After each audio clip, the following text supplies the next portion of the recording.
Hello, assalamu alaikum everyone. How are you? Assalamu alaikum, Adnan bhai. Walaikum assalam, Human. How are you?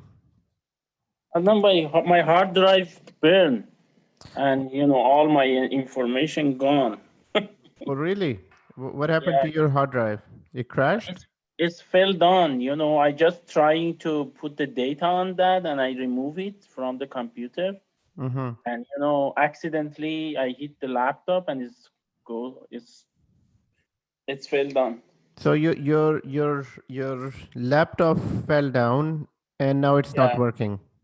yeah, but I had another hard drive. I put the different hard drive inside. Okay, so now you're rebuilding your machine?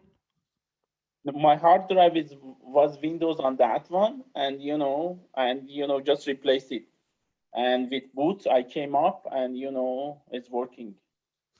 Okay, wow. So you had the backup in your what do you call it? In your USB drive? No, Adnan bhai. I just find in the internet some of the company, they told me they can do that one with $500 because I have lots of information, all my class, my video, whatever we had from Canibs, everything, picture, documentation. Oh, okay. Huh, wow. These software, they don't, I mean, these are number one, very costly and sometimes they don't work. So what I do, I keep another USB drive, 2 terabytes drive, and I keep all my data backed up all the time because, this happens, laptops, disk crashes. So, I mean, it's really difficult to recover from the crash drive. Yeah, you're right. Yeah. I think I have to. Let's see what happened, but maybe I need two because one of them, at least for backup and backup. Yeah, that's what is required. Yes. So when did it happen? This weekend? Just 2 hours ago, 3 hours ago. Oh wow. Oh, sorry to hear that, man. No problem. What we can do. This is. Assalamu alaikum, sir. Walaikum assalam. How are you? Alhamdulillah, how are you? Very good, alhamdulillah. Excellent. Assalamu alaikum, Adnan bhai. Walaikum assalam, Naveed. How are you? Alhamdulillah, sir. आप सुनाएं, आप कैसे हैं? How are you? Excellent. Very good. Great. Okay. So, any questions from the previous lectures? Anyone? Yes, sir. I have a question. Yes, please go ahead.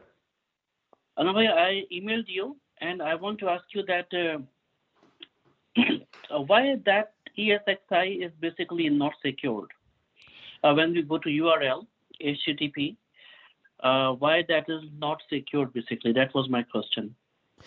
Yes. So what happens is, hold on, let me bring my machine here. Okay. So first of all, first question, everyone. The question is that here on this website, it shows this website here. All the websites are, first of all, they are websites. Okay. Now, websites are either clear text or the website is secure. So the website can be one of two it can be accessed in one of two ways. Either the website is completely clear text or it is secured. Now, what is the meaning of clear text? What's going on, bhai? Welcome, Sam. Ashish, how are you? I'm good. How are you? Very good. Great. Okay, so guys, the question is, why do we see this plus this log sign here? What is the meaning of the log sign on this website? So always remember, because you will be seeing that with many applications, that website is either a clear text or it is full, is it completely secured. Now, what is the meaning of clear text? Clear text means if you don't see a lock here with the website, or you don't see the S sign, this S, that small S that you see here. If you don't see this S here, it means that the website is clear text. It means you're accessing the website, and anywhere any person sitting in between can intercept all the traffic. So you're accessing, let's say, TD Bank website, and you're accessing your bank account information, but there is no S in between. If there is no S here, it means that it's all clear text. Anyone can intercept that information and can know everything about your ATM PIN number and everything. So for that reason, all of the websites, all the banking website nowadays, almost all of the websites where you go to, Amazon.com, Microsoft.com, all are secured websites. So, and how do they make them secure? So they make them secure with the use of certificates. So certificates make them secure. With that, we can understand that websites can either be clear text or they can be secure. Now, Naveed's question is why is our website is showing it's not secured? So when we log in, so actually when we log in, so here it's showing this it's showing this sign, and here it's saying connection is not secured. Now connection is not secured, it doesn't mean that this is not encrypted. Since it is HTTP, it is protected with self-signed certificate. So it is protected with VMware's own, there is a certificate that is on this server that makes it secure, but it is not publicly secured. So in order to make it publicly secured, we need to buy a certificate from one of the certificate signing authority, which is VeriSign. There are many companies that are providing certificates. So from those websites, we need to buy a certificate, then we can deploy it here. Then this website will be secured publicly. So when you see this sign here that your site is not secured, it means that when if this server is accessed publicly out on the internet, then it won't be secured. But here on this intranet, it is secured. Okay. So, and why am I saying it is secured and here it's saying not secured? Why? Because first of all, it is HTTPS. So HTTPS, there is a certificate on this, but that certificate is only valid in your computer. If somebody accesses this website, this page, this server from outside, let's say you give them a link to, let's say, to your computer, and they access this server from outside, from anywhere outside your internet, then it won't be secured. And this is why it's saying that it is not publicly secured, but here the server is secured inside your environment. Okay, so thank you, got it. Okay, excellent.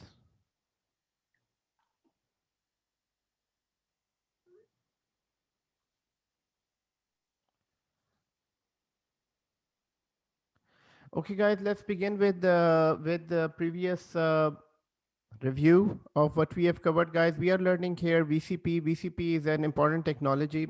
VCP is one of those technologies that is required for all of the cloud providers. Now, just like servers, as we already know, that servers is a technology that is must for all of the cloud admins. So anyone who's working on Microsoft Cloud, Amazon Cloud, Google Cloud, Oracle Cloud, any cloud, they must know servers technology. So exactly like that, this VCP certification is also important, as important as any other technology. Now, what happens is that there were many technologies that are fading away. For example, Citrix is one of them. Citrix is a technology that is now confined to a very specific type of requirement. That is why Citrix is not required for system admin or the cloud admin. This is why we are not learning Citrix. So as I told you before, that before when I used to teach these trainings, I used to add Citrix too, and Citrix was required, as well as SCCM was required at that time. This was about 7-8 years back, but now it's all changed. So now, yes, those technologies are required. Maybe once you're in a contract, once you start working in this field, then later on you can upgrade yourself. Once I will stop working in this field. Sorry. Oh, sorry. Okay. Abdullah, do you have a question? Okay.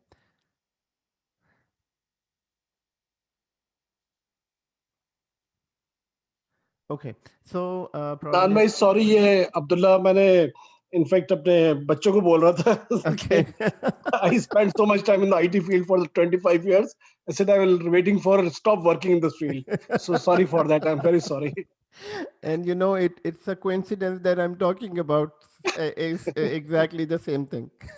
I'm very sorry for that. No, no, that's fine. Okay, so guys, what we are learning, what we are understanding today, will focus on everything what we are learning today. So we learned servers technology, we learned um, learned servers technology. Some of us have already completed MCSA. Now we are on VMware vSphere. So VMware vSphere is a technology. It's a virtualization technology. We already know that, and we have been through this. And the virtualization technology is the basis of a cloud technology. And in virtualization, how servers are virtualized, we are already working in VMware Workstation. VMware Workstation is a server's technology. Here we can create virtual machines and work on them, and exactly in the same manner, Azure Cloud and everything, Azure Cloud and AWS Cloud both work exactly in the same manner. In the background, this is the technology that is used for virtualization.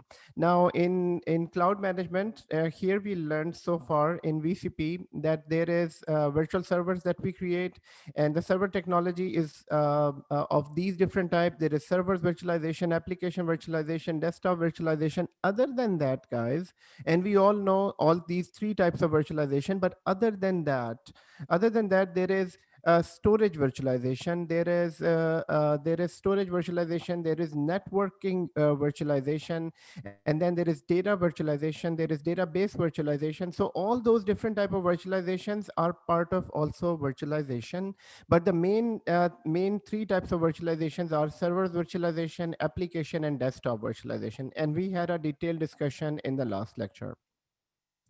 And then virtualization, servers virtualization is of two types, type 1 virtualization and type 2 virtualization. Type 1 virtualization, we know that the virtualized software or the hypervisor is directly installed on the hardware, and it controls CPU, memory, and networking and storage. Whereas type 2 virtualization is the one where operating system is required to have a virtualization software. Then we also spoke about servers virtualization, vSphere. So in this training, we are learning, we are trying to master vSphere ESXi host. And vSphere ESXi host is an enterprise level virtualization for VMware. And VMware, so how do you install it? You do need a CD or a ISO, and you can download it right from the VMware website. The CD will be known as VMvisor. So always remember, when you get a CD, there will be known as VMvisor. Whereas, so VMvisor is from hypervisor. So it's from hypervisor. And basically, hypervisor is a term that is used where you can thread CPUs, where you can divide CPU into small parts and give it to someone. So that is known as vising, hypervisor. So your hypervisor, your hyperthreading basically the CPU. Then once you install ESXi host, it becomes like this. You can, so this is an ESXi host right here, and here it shows you the memory and the number of CPUs. Once you configure it, we all know you can press F2, you can go into configuration. Basic configuration can be done right from here, but the main configuration is done from HTML5 client. So this is a HTML5 client. In HTML5 client, I can see the host. I can see the host and I can log into the host. I can see the performance of this host at the moment. It is sitting at 50%, almost 55%. And here you can restart, shut down, reboot the CPUs. At the same time, I can manage further this CPU right from here, from this screen. So guys, please log into your environment, log into this screen, log into ESXi host on the console. So we will be working with ESXi host today, and for that reason, please start your machines. So so manage, in the manage, we have system, hardware licensing. Licensing is where you can upgrade your license. So the current version that we are working on is 6.7 and 7, both of the versions. And this is an evaluation mode. Evaluation mode, all these features are available. Normally, all these features are not available. So once you buy, let's say a standard version, these features, standard version will have features that are specific to a standard version. Then enterprise version will have more features. The enterprise plus will have more features. So different licensing requirements, different licensing pricing gives you more and more features as part of VMware, as part of the licensing. Then we have in virtual machines, this is the host and this is virtual machines. And in the virtual machines, we can have our more and more virtual machines. So I'm going to quickly create one virtual machine here, and creating a virtual machine is easy. We can go into create a new virtual machine. And so we are going to create, let's say 2 or 3 dummy virtual machines. So here I'm going to say this is web server 1.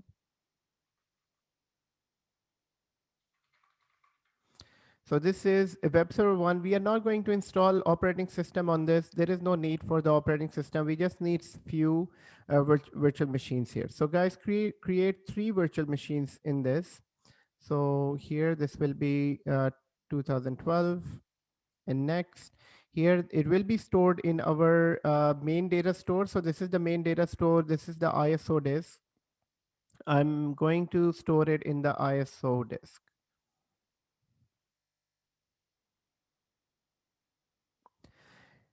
So here it shows us CPU and the memory that this machine will use, and at the same time networking and everything. And last time we learned about networking. Today we are going to expand more on networking. This is where you can add a CD for the operating system. So here I'm just going to leave it as is, and next, finish. So this virtual machine is made. At the same time, I will keep an eye on recent task as well. Guys, in the real environment, when you work with these VMs, you keep an eye on the recent task. Recent task gives you clear view of you whatever you're doing in your server. So here, I'm going to create another virtual machine. So this will be DB server 1. So this is DB server 1. This will be a Linux machine. And this one, we are going to go. As you can see, guys, Linux also has many different flavors here. So it has CentOS, it has Debian, it has Debian. In Debian, there are many versions. Then there is Oracle Linux. Then there are other Linux as well. There is Sushi, sometimes Sushi, and sometimes Sushi version. There is Red Hat version, enterprise version, Linux available, then Ubuntu Linux as well. So these are many different versions, and there is one with the VMware Photon version. Now, Photon version is the version that is they made it specially for vCenter. So when vCenter is installed, this is installed in this version. So there are many different versions. At the moment, I'm just going to select any Linux version and next, and press next. I'm going to go with the default. I'm going to go with the default settings. Okay, so I'm going to try again here. I think it was that version is not available. So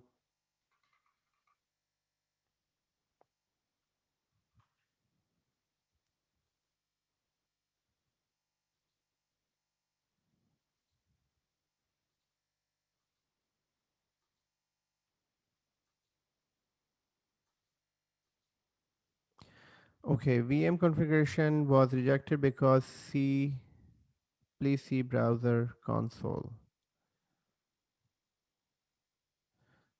That is strange.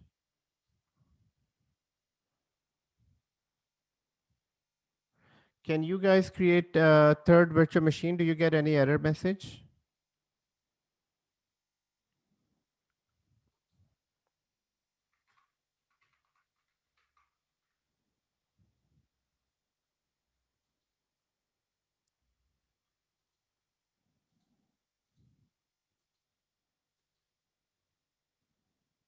Yes, Adnan bhai, I have created 3 machines and I'm not able to find any problem. You don't have a problem, right? No. So did you try creating a Linux machine? No, Adnan bhai, regular Windows machines? Okay, try creating a Linux machine. Sir, I have created a Linux, but when I'm creating Windows, so it says that this size specifies greater than the amount available. Yes. Oh, Adnan bhai, you have to select 10 provisioning. yes, Before. right here. So yes, what we need to do is, so I'm creating this machine and I am going to select 5 GB in size. So first of all, we can select 5 GB in this virtual machine and also as thin provisioning.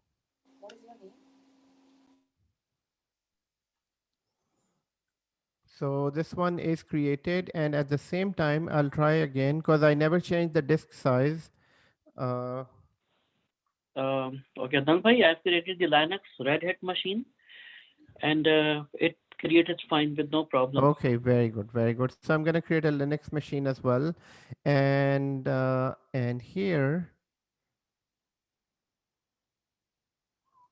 So I think that was because of the disk size, but normally when it is a problem with the disk size, it should show us an error message for disk specific error message. So in this, just gonna select 5 GB, and within the disk, I'm gonna select thin provisioning. Okay, so that's fine. So we have few virtual machines here, and no need for the operating system, guys. Operating system, we already know. We are already expert of operating system, that there are many operating systems that we can work with. Today, we are learning networking and storage. So for that reason, we need to have few virtual machines. Yes, please go ahead. Adnan bhai, can you please create a disk storage, please? Yes, okay, I will. Just a second, I'll create another virtual machine here.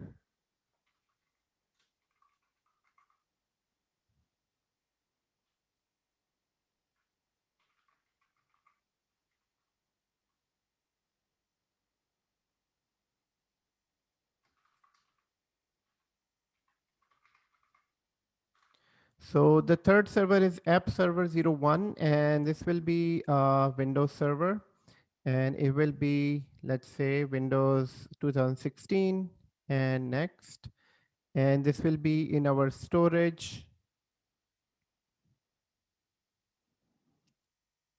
And here I'm just gonna select 5 GB again.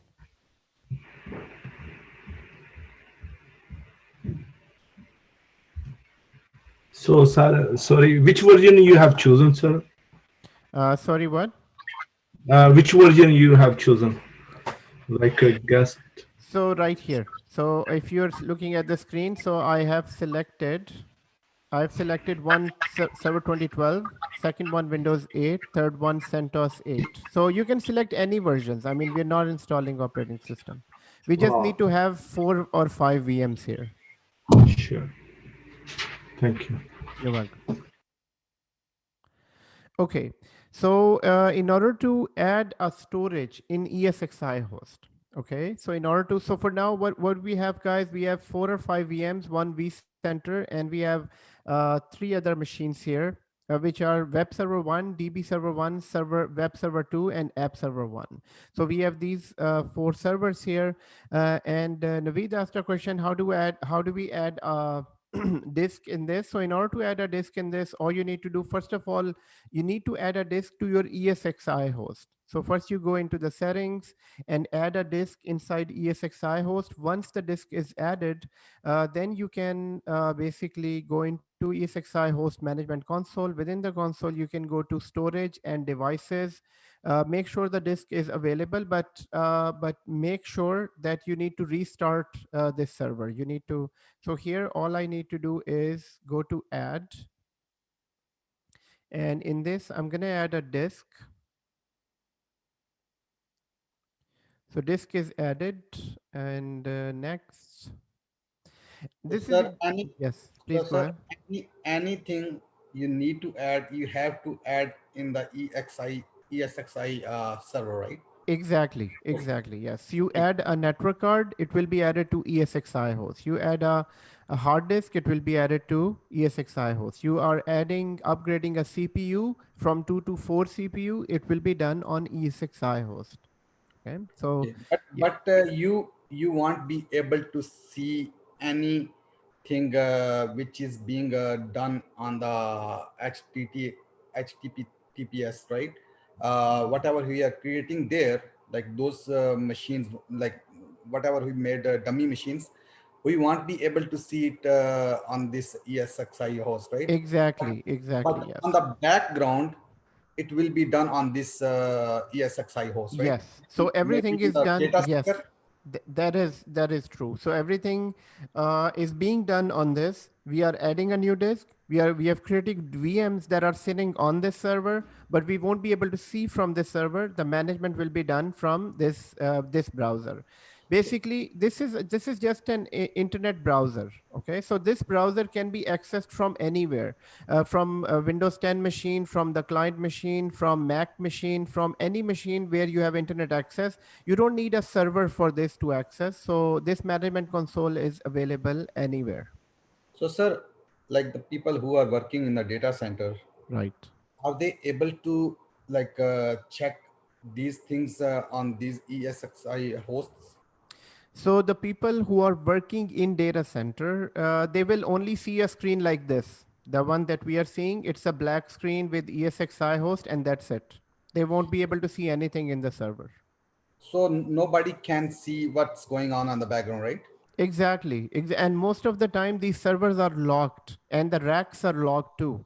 So even if you're in the data center and these servers do not belong to your department, you won't be able to even open the rack and see the log. You need to log into the server, or you cannot even start the server. You cannot do anything on the server.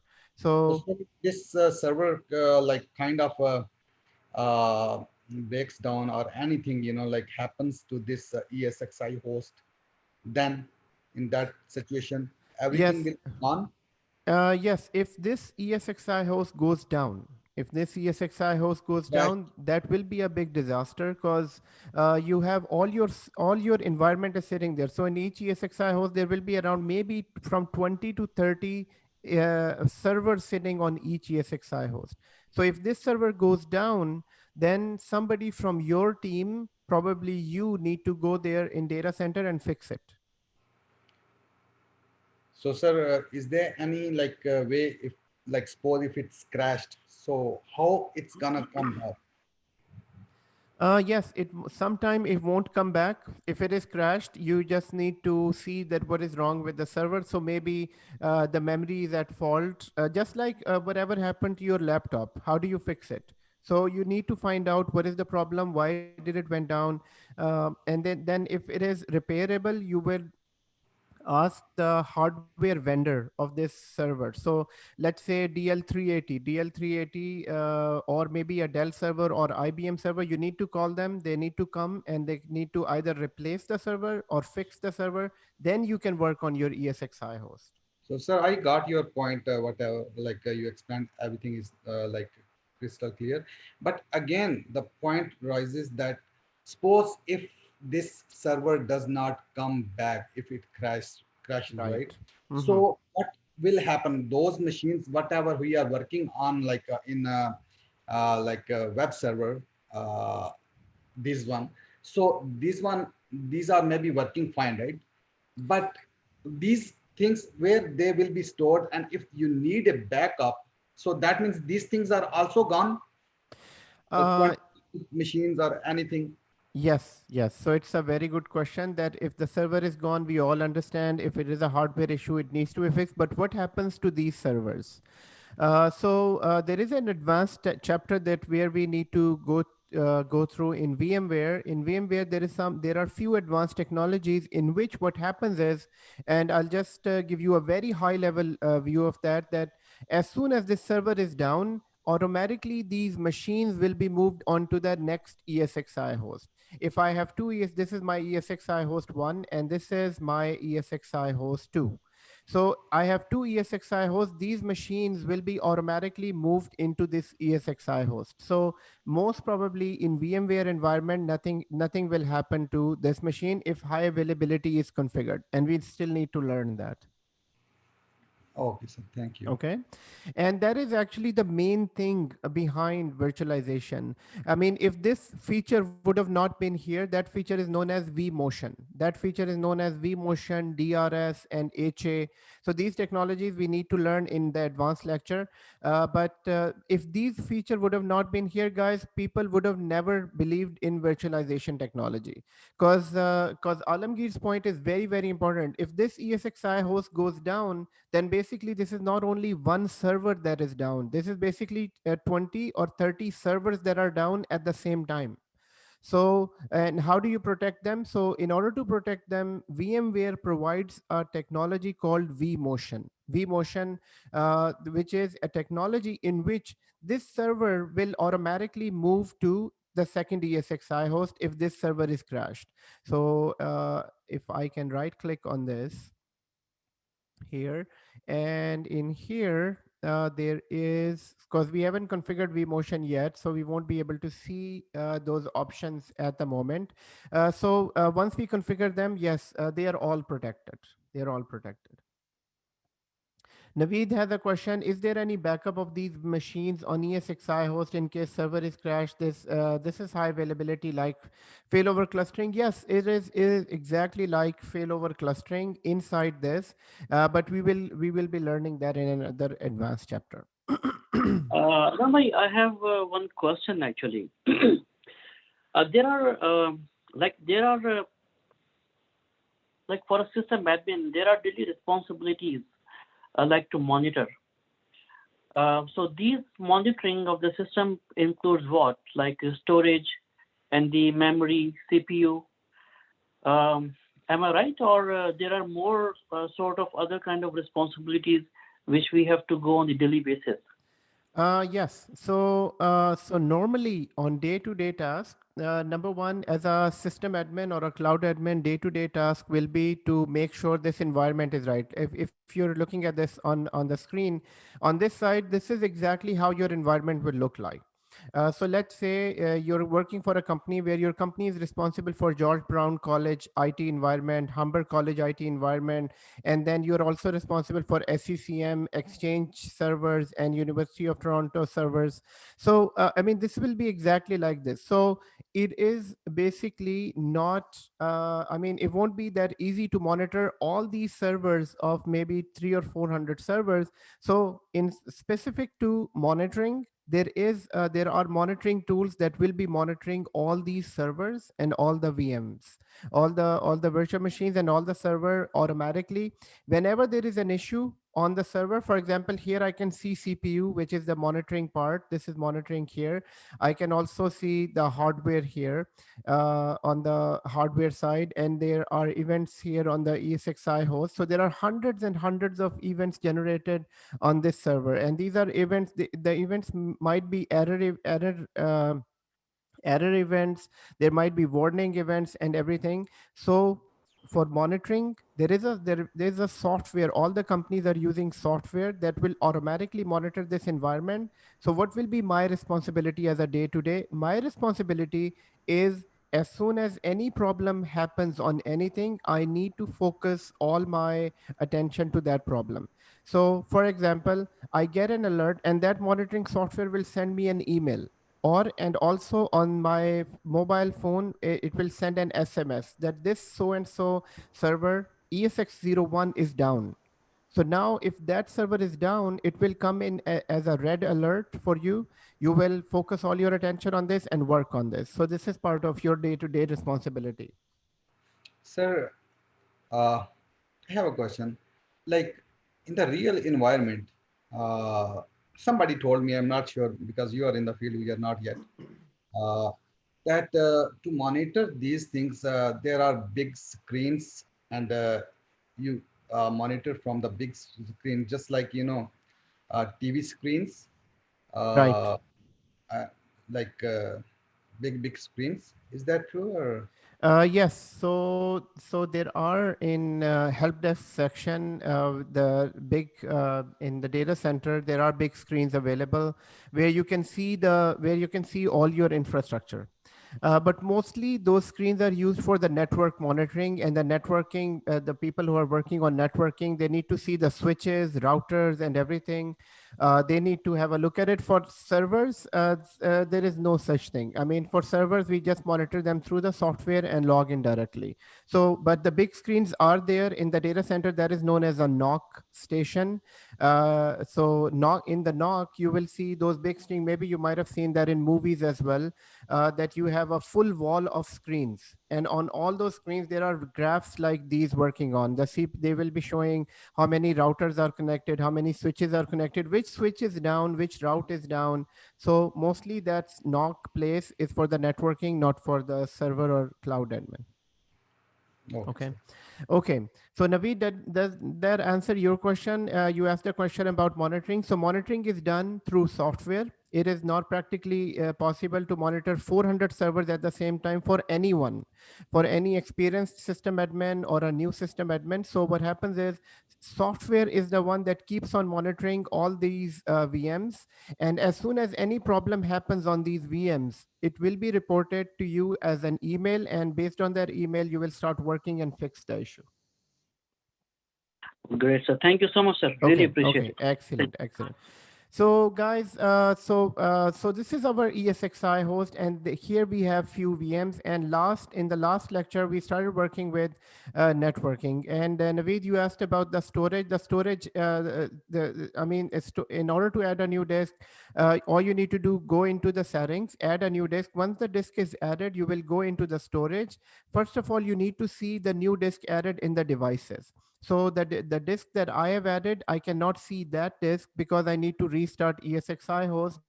And so in order to restart the ESXi host, once you restart the ESXi host, you will be able to see the disk here. If you're not able to see that it is here, it means that the disk is not visible to your ESXi. Once it is here, then you can create a data store of this disk. So then you can create a data store. So Faz is asking a question that he's not able to hear me.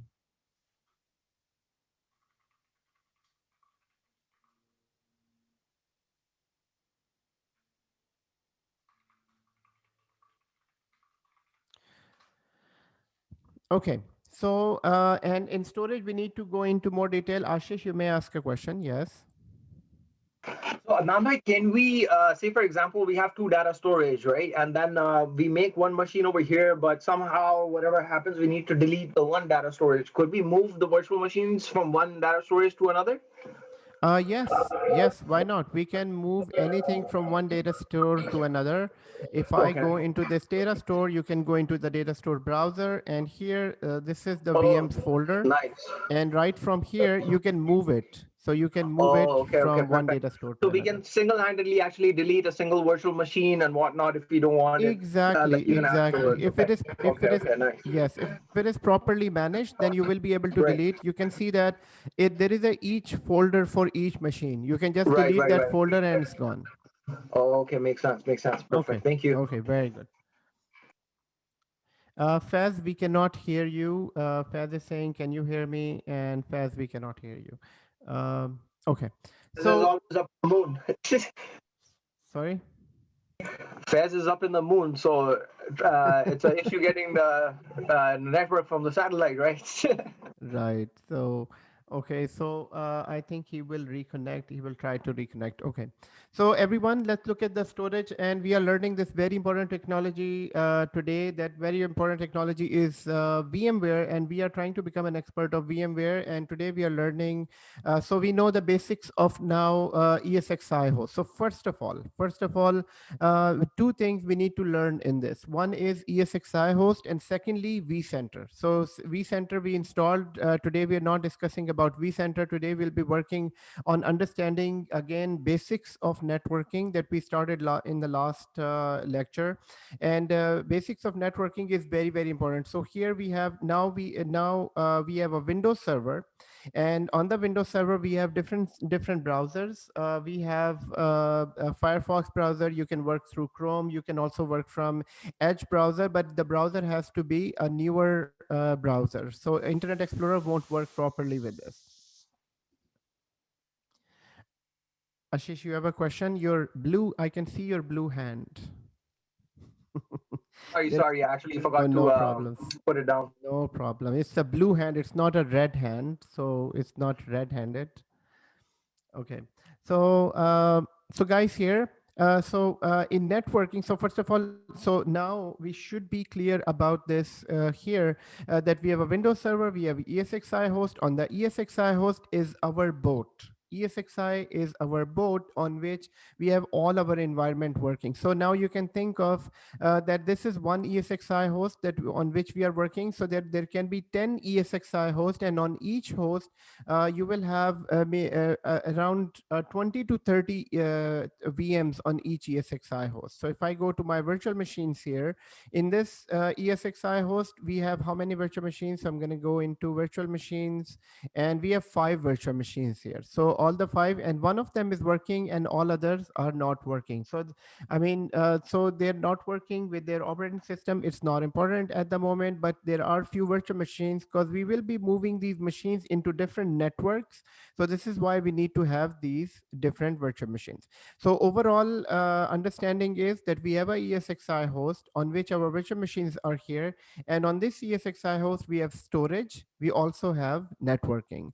And within the networking, we have something called vSwitch 0. The vSwitch 0 is the one that connects to us. So going back to last week, we started understanding this virtual networking. So basics of networking, 2 or more computers connected together is known as a network. In order to connect computer that includes client and server, we need device called a switch. Physical networking requirement is network cable, network interface card, network cable, and 24 port switch.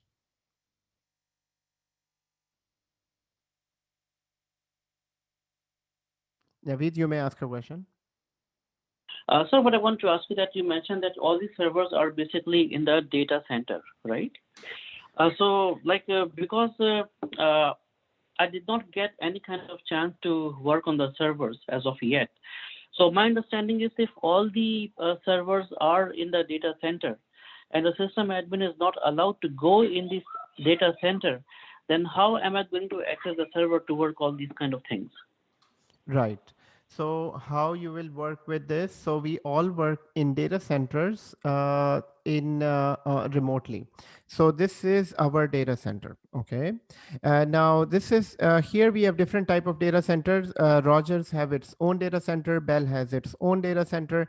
And in this data center, there are racks. There are these racks. So this one is in this picture we can see the racks, and these are the servers. So this is one server, this one is one blade server, and these are all blade servers here. So one server, second server, third server, fourth server. So servers are there. Now you can think of this, that this is our ESXi host.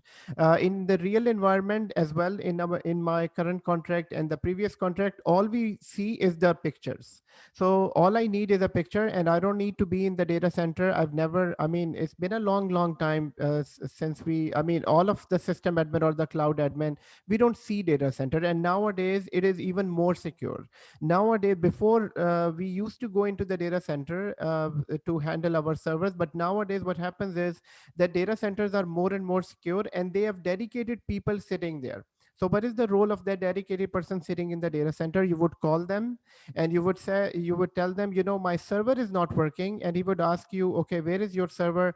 And this is written in your Excel sheet. In your Excel sheet, it would show that, go into that aisle, and then within the aisle, the rack number 24. In the rack number 24, my server name is server number. There are numbers on the server, and also there are names on the server. So you would just tell them, go into aisle number 4, go to rack number 24, and within rack number 24, server number 10. just reboot that server. So he would go open the rack and he would reboot the server, and you will be accessing the server from your remote office. So how would you access the server? Exactly how I access your machine. I think our bounty might be the biggest button. Okay, so how do I access my server? How do I access your server from TeamViewer? So all I need is TeamViewer software and access the server. So just like that, we can access all the servers.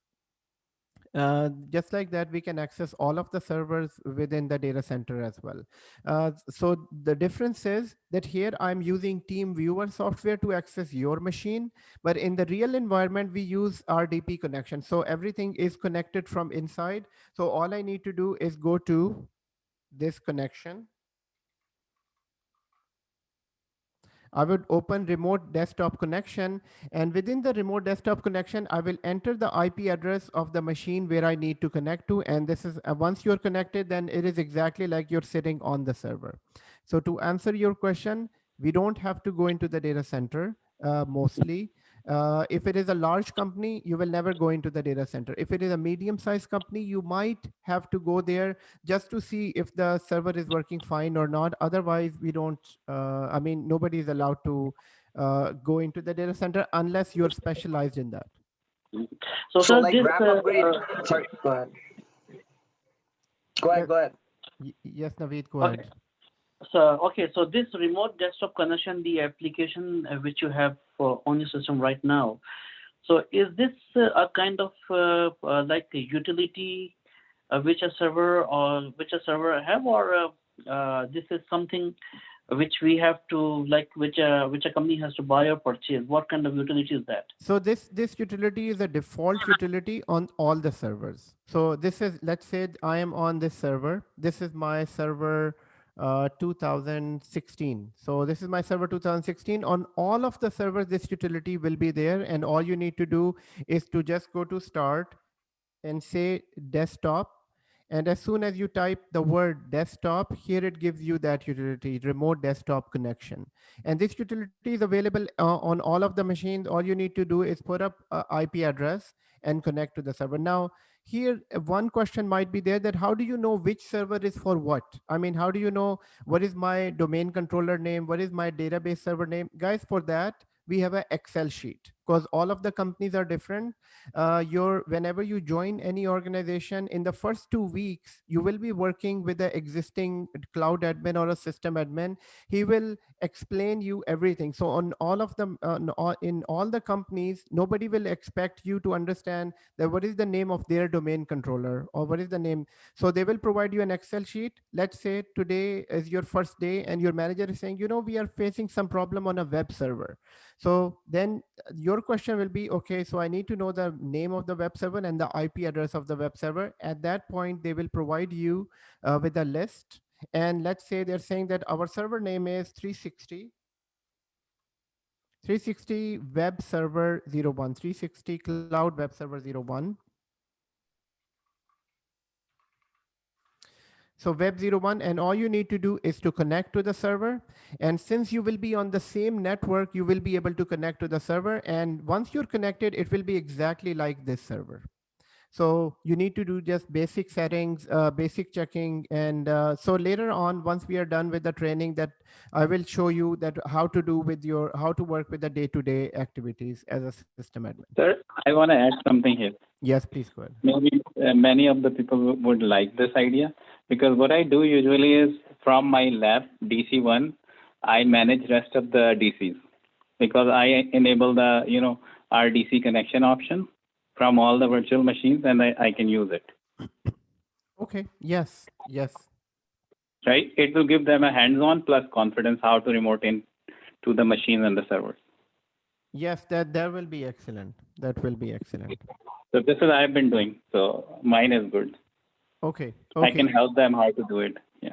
Okay. So Wasim is saying that he will be able to show you that how to connect to the machine. I mean, Wasim, are you referring to your own lab? How do you connect to your lab computer? No, your lab. Like you asked it to create like 2 DC, one client, right? From my one DC 360 cloud server, I can access any of the DC or the client machine. Exactly. Okay. Okay. Yeah. Yes. I think we did that lab long time back, but but since it is new, these are new concepts. That's why you don't remember that, Naveed. Yeah. Okay, but anyways, guys, for now we'll focus on VMware, and day-to-day activities will cover them in the job session. So once we start preparing for the job market, and that requires a 2 to 3 weeks where we will go through everything, the job scenario, the networking, the team, and everything. So that will be included. So don't worry about that for now. Okay. Okay. Thank you, Dhanbhai. You're most welcome. Ashish, you had a question too? Okay, Faz, you have a question, I guess. I actually did, but I completely forgot now. Sorry. Okay. I will get back. No Whenever I problem. remember Write it. your question next time. Yeah. Okay. So Faz has a question. Faz, can you hear us?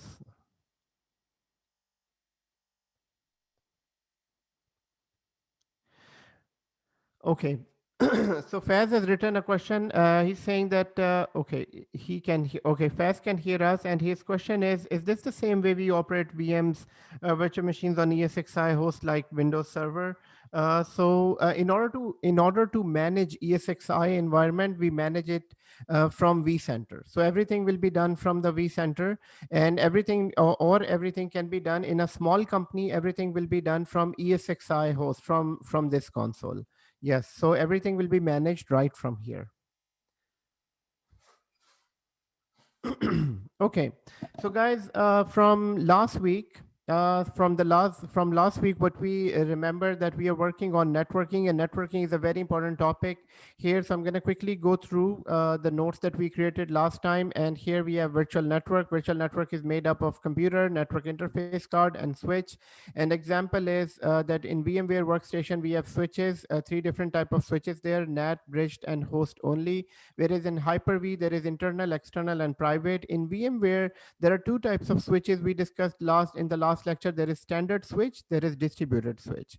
So standard switch is a normal switch where you can connect all the VMs together, and whereas distributed switch is a switch that you can manage many switches with one switch. So on each ESXi host, this is ESXi host 1, 2, and 3, they have all their switches. So distributed switch is the one where we can manage all the switches together from one place. From one switch we can manage all the other switches.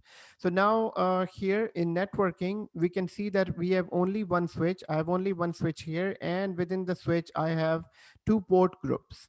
So just like in the last lecture, we discussed that there are switches, and let me show you our whiteboard here.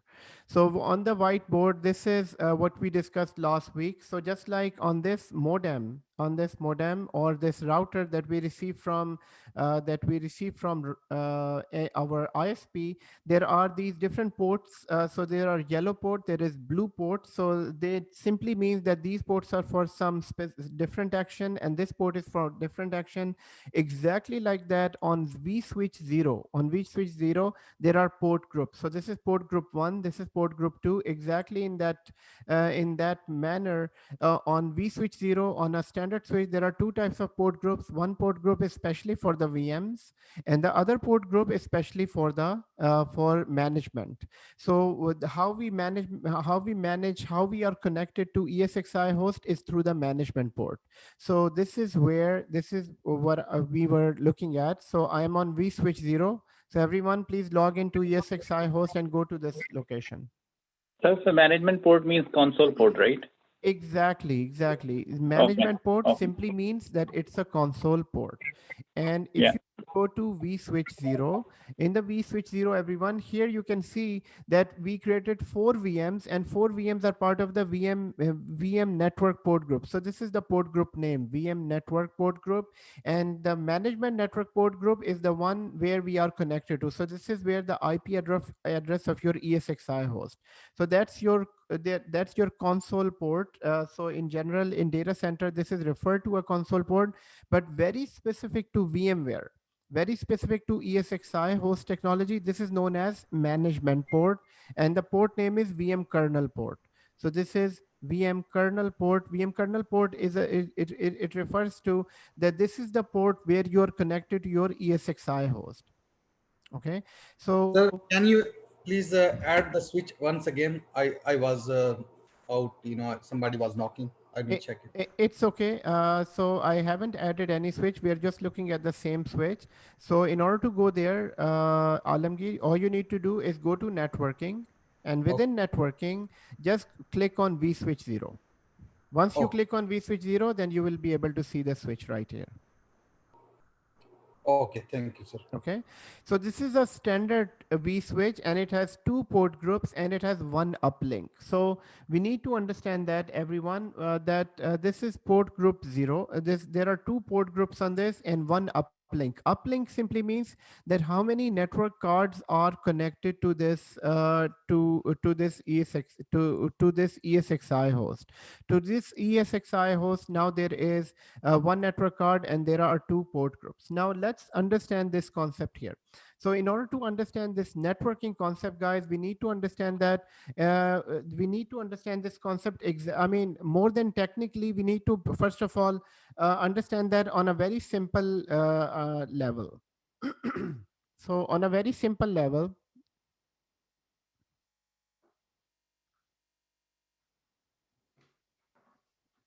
so let's say this is a ship or this is a car where you need to drive a car. So where can you enter the car? So if you need to drive a car, where do you enter? Can you be on the passenger side and start driving the car? No, you have to be on the driving seat. So this management port is the driving seat for your ESXi host.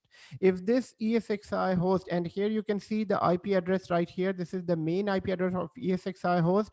This is the same IP address of your management port. So management port has this IP address, which is so management port has this IP address which is 50, and that is known as VM kernel port. If someone VM Adnan, network, you're cutting out.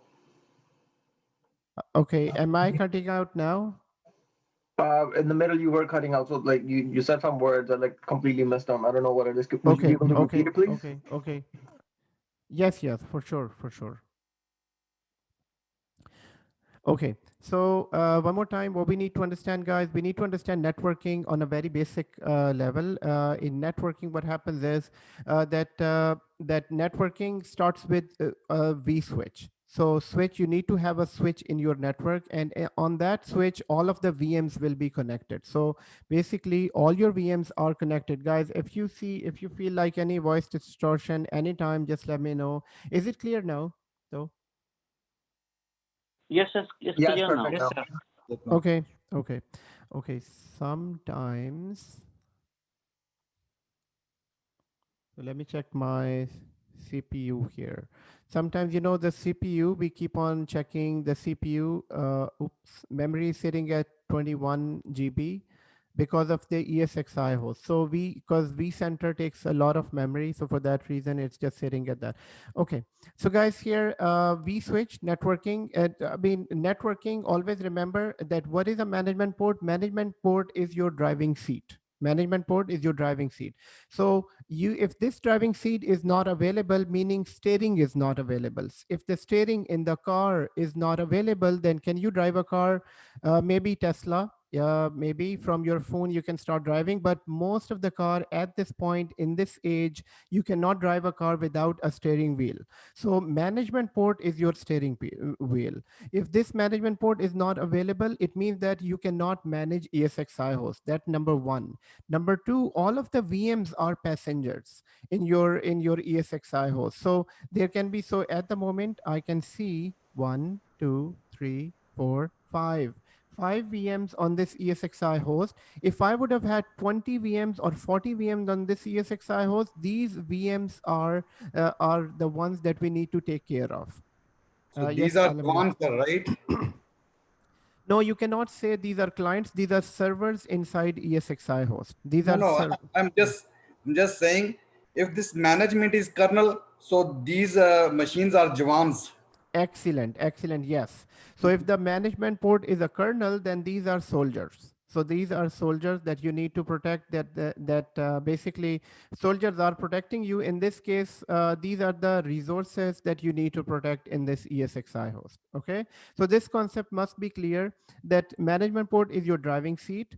And here, these are all of the VMs that are sitting in this. So this is why they are sitting in two different port groups. So port group number one is management network. Port group number two is VM network. So second So port can I group. ask a question, sir? Yes, please go ahead. So on the diagram, one of the ports is in green light and others are in the white colors. So does it Yes. make any differentiation between them, sir? Yes. So green light means the server is running and all the other servers are not running. So these Okay, are okay. shutdown servers. Thank you, sir. Okay. Okay, you're most welcome. And guys, on this side, this is your physical adapter. From here, you're connected to. So you can think of this as this is the door where you're entering, and so enter your car, and then you're sitting on the management port. This is your driving seat. From here, you are managing this complete ESXi environment. Now, we did a small test last time that if this management port is not available, then how would you be able to connect to this? So what we did last time, we just we went into this, and if you're following the mouse here, I just right clicked on the network card and disconnected. So if I disconnect from here, it basically means that there will be no connection between this server, this management console to ESXi host, meaning that this network card is, so my network card is this network card is completely down. Since this network card is down, you cannot open the door of your car. How can you sit on the management? How can you sit on the driving seat? So Sir, I have very a easy question to here. understand. Yes, please go ahead. So in the real environment, suppose if EXI host one, its internet is down, so the second EXI host is running, so it won't replicate.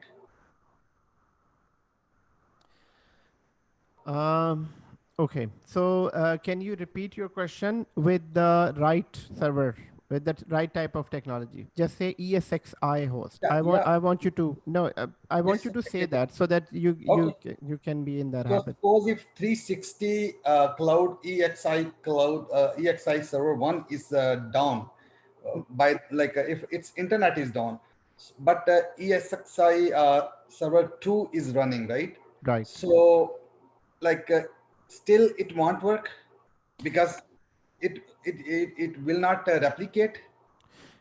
Okay, hold on. So yes, ESXi host. So your question is that if we have two ESXi hosts Yeah. and the internet connection is down, and we are not able to connect to ESXi host, right? No, sir. You said all the services from here will be down, right? If this management network or kernel port is off, right? Yes, yes. So, but what about the ESXi two? If the second ESXi is on, still it won't replicate here? Yes. So if this if this VM kernel port is down, then this server, you can think of this server is completely out of connection to everything. So it is not connected to number 2, number 3, number 4. So for that reason, this port is very important. Yes. So if that is down, then it is. So there is no connection between other services as well. Okay, got it, sir. Okay. So that means if first one is down, ESXi first one is down, everything is down. Exactly. Okay. But for that reason, we will create multiple management ports. Okay, that we cannot do in the car. In the car, we have only one driving seat and one steering wheel. In ESXi host, we will now create different management port. We can create redundant management port. So if one management port is down, you can connect to the server through another management port. So this is what we need to learn in networking. So in networking, we need to learn. So we do understand this basic networking. This is very, very basic networking. In this basic networking, we have a physical card that is known as the uplink. So we are connected to this uplink through our main connection. This is the network card. Once you're connected to ESXi host, we are connected to management port. This is the management port. And from the management port, we are accessing all these VMs. And basically, these VMs are connected to each other inside the same port group, and they can connect to the other ESXi host as well from this port group as well, through this management port, and they go outside the physical network. Okay. Now, in order to make it redundant, so first of all, how many things do we know on this page? So first of all, we are in networking. Within networking, each ESXi host has to have at least one switch. So this is why we can have one switch. We can create more switches here as well for different networking requirement, but for now we are working with only one switch. And even on one V switch, on this switch, there are different ports are divided into port groups.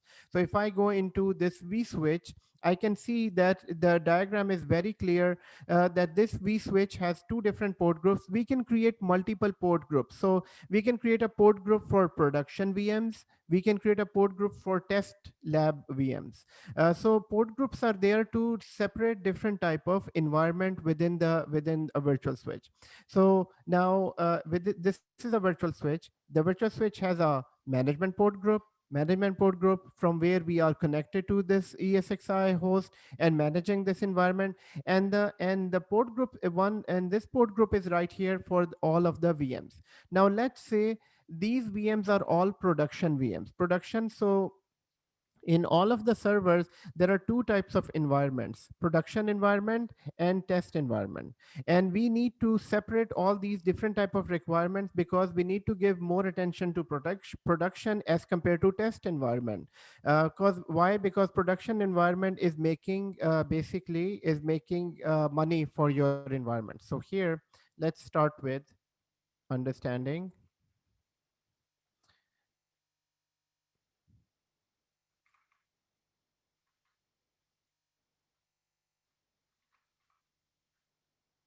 Sir, Yes, please go ahead.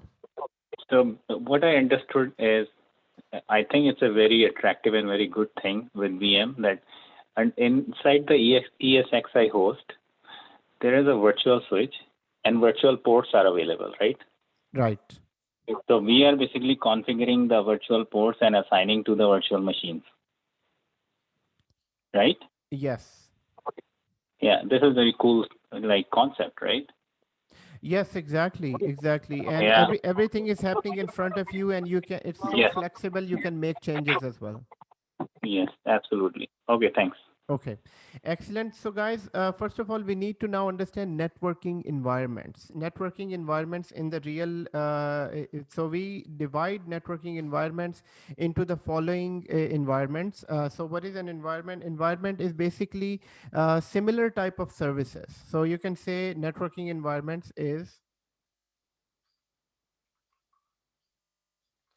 group of similar type of services.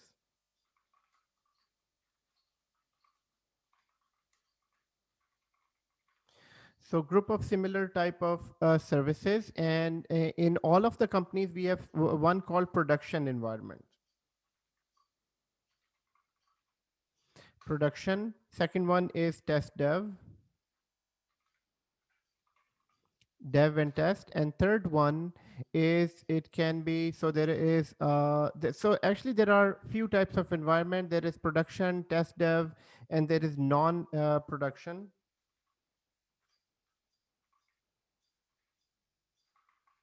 There is UAT also, sir.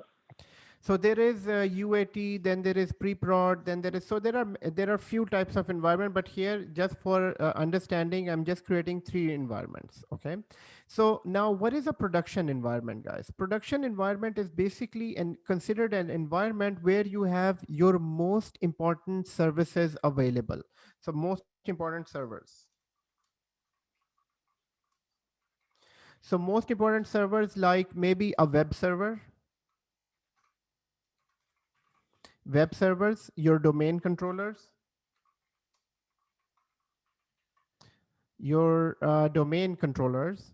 and in the test dev environment, you will have exactly the same copy.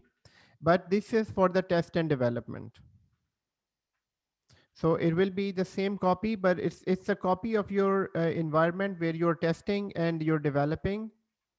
And non-prod environment can be your, let's say it might be application servers.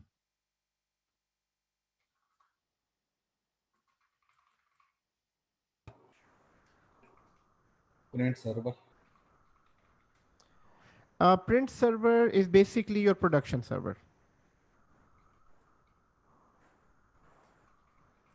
Print server is your part of your production server because it is making, it is part of, I mean, without a print server, yes, you can survive, but it is basically providing services to your production environment. And non-production can be a testing environment for application one.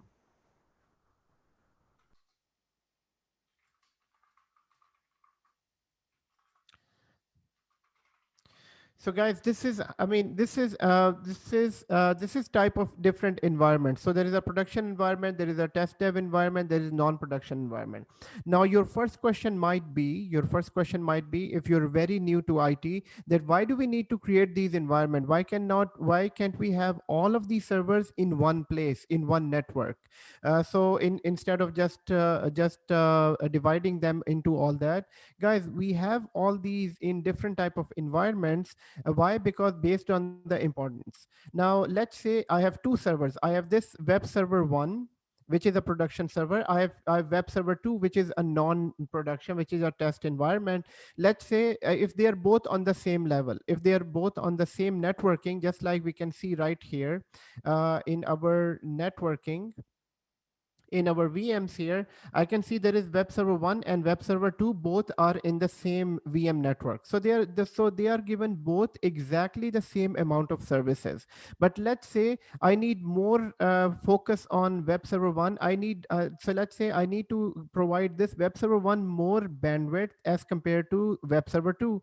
But for some reason, web server 2 is also getting exactly the same type of speed or web or internet speed as web server 1. Now, it's not a problem if you don't have so many VMs, but if you have so many VMs, let's say you have 20 or 30 VMs, and the test server is also taking 50% of your networking bandwidth, then it is a problem. So first of all, it's a test server. It shouldn't be getting this much of speed, and this is affecting all the production server speed. So for that reason, we divide them into different environments. So the test server can be shut down, no problem. But if the production web server goes down, it means that it is affecting your revenue. For that reason, we create different type of environments. So this is exactly what we are going to do. We are going to create different type of port groups in our vSwitch 0.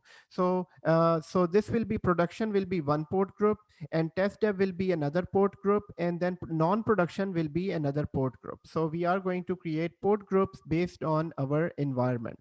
Now we all do understand why do we have environments? Yes, sir. So Okay. can I ask you a question, sir? Yes, please go ahead. So what about if we have different port groups? All the port groups will be in different networks or same subnet, sir? Here, just like the picture is showing, so everyone, the question is, if we create different port groups, would they be in different networks? So they will be part of exactly the same network. To answer that question, here it is showing that that all of the port groups will be part of the same network. They are not part of the different network. Later on in advanced networking, we will learn the concept of VLANing. In VLANs, we can create different networks within the same network. So that's a separate topic. But to answer your question, yes, these all port group will be part of the same network, but we can give them different speed based on different groups. Okay. So guys, here we are about to create 3 different port groups. Why are we creating port groups? Because we need to separate production from the test environment. This is exactly like in the real environment. I mean, you can think of this in many different places. When you go to a market, in a large market, maybe Walmart, you can see a lane where it says people with 10 to 12 items go into this lane, on this counter, and the people who can self-service, they can go into that counter. So why? Just to speed up the environment, just to speed up the services. So this is exactly the same thing here. We are dividing all of the servers based on their importance, because my production servers are making money for me. My test environment is not making money for me, but test environment is also important. And there is non-production that is helping the testing environment. So these are non-critical servers, but these are critical server. For that reason, we will create different port groups for them. So here I am going to creating port group based on the networking. So in vSwitch 0, we will create a port group called prod servers. So I'm going to create one called prod, and the second one will be test. So second one will be non-prod, and the third one will be test. So I will create 3 port groups, and then once we create the port group, then we will move these VMs to different port groups based on the networking. So once we create port group for prod servers, we will move web server 1 into prod, and in the non-prod, we will say this is web server 2. In testing, we will move app server. Okay, so app server from our, so we currently how many servers we have? We have 5 servers. From the 5 server, we will move web server into prod, thinking that this is our production network, and then web server 2 will be non-prod. This will be our non-production network, and this is a testing network. Guys, everybody understands that why we are creating these environments? Because based on their importance. So let's do it. So all we need to do is go into vSwitch 0, go into networking, and within networking, there is one tab for port groups. So first of all, in virtual switches, we have virtual switches. In physical NICs, it will show us that how many physical NICs on this ESXi host. Guys, remember that we are managing ESXi host here. This is why all the settings are for this ESXi host. And here it's showing me that there is only one VM NIC card, which is VM NIC 0, and this is on this ESXi host. And this is the MAC address of this ESXi host. And we have learned about the MAC address a little bit in the servers, that MAC address is basically a physical address of that network interface card. And this MAC address is unique throughout the world. So this MAC address that you see here that is assigned to this network card is unique throughout the world, and this is the physical address and this which is attached to the IP address. So, and this is the speed of this network card. So the speed of this network card is 10,000 Mbps, or this is 10 GB. This can go up to 10 GB speed with full duplex. So this is for now, just understand this is the speed of this network card. So this network card that is attached to this ESXi host. So if we go to this ESXi host, and if you're following the mouse, this is the network card right here, which is the network adapter that is connected to ESXi host. The speed of this adapter is 10 GB. And there is only one VM kernel port at the moment. So the one VM kernel port is right here, and the port name is VMK0, and it is a management port, and the IP address is this. So now you can see the IP address that we configured on this ESXi host is basically configured on the management port. So if you go to management port, you can see the IP address right here. So now, so based on our requirement, what we need to do is your manager came to you and he said, we need to divide our networking into 3 environments: a production environment, then non-production environment, and a test environment. And so the task that you need to do, you need to create 3 port groups first. So port group 1 name will be prod. The second port group will be non-prod, and third will be test. So this is what we are going to do. So we are going to go to port group, everyone. And within the port group here, we are just going to say add a port group. So I'm going to create a new port group. It's very simple that you go here and name it prod. So I just named it prod. Here we don't need to enter anything in the VLAN. Later we will learn what is VLAN. But this prod is for the switch switch 0, because we are working. We have only one switch. We don't have any other switch. So this is nothing needs to be changed here. Within the security, later on today we will be learning about the security as well. I'm gonna leave everything as is on this, and I just created a new port group up called prod here and add. So this port group is just added. So one port group is added, and based on our requirement, we need to create two more port groups. One is called non-prod and the third one is called test. So one more time, everyone. First of all, how many of you are logged into your environment? Please type yes in the chat window.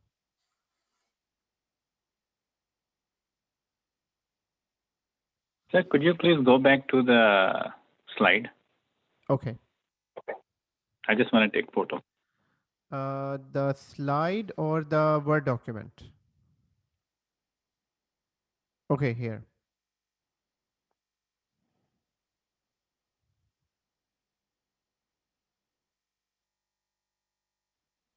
Okay, sir. Thanks. I'm good. Okay, good.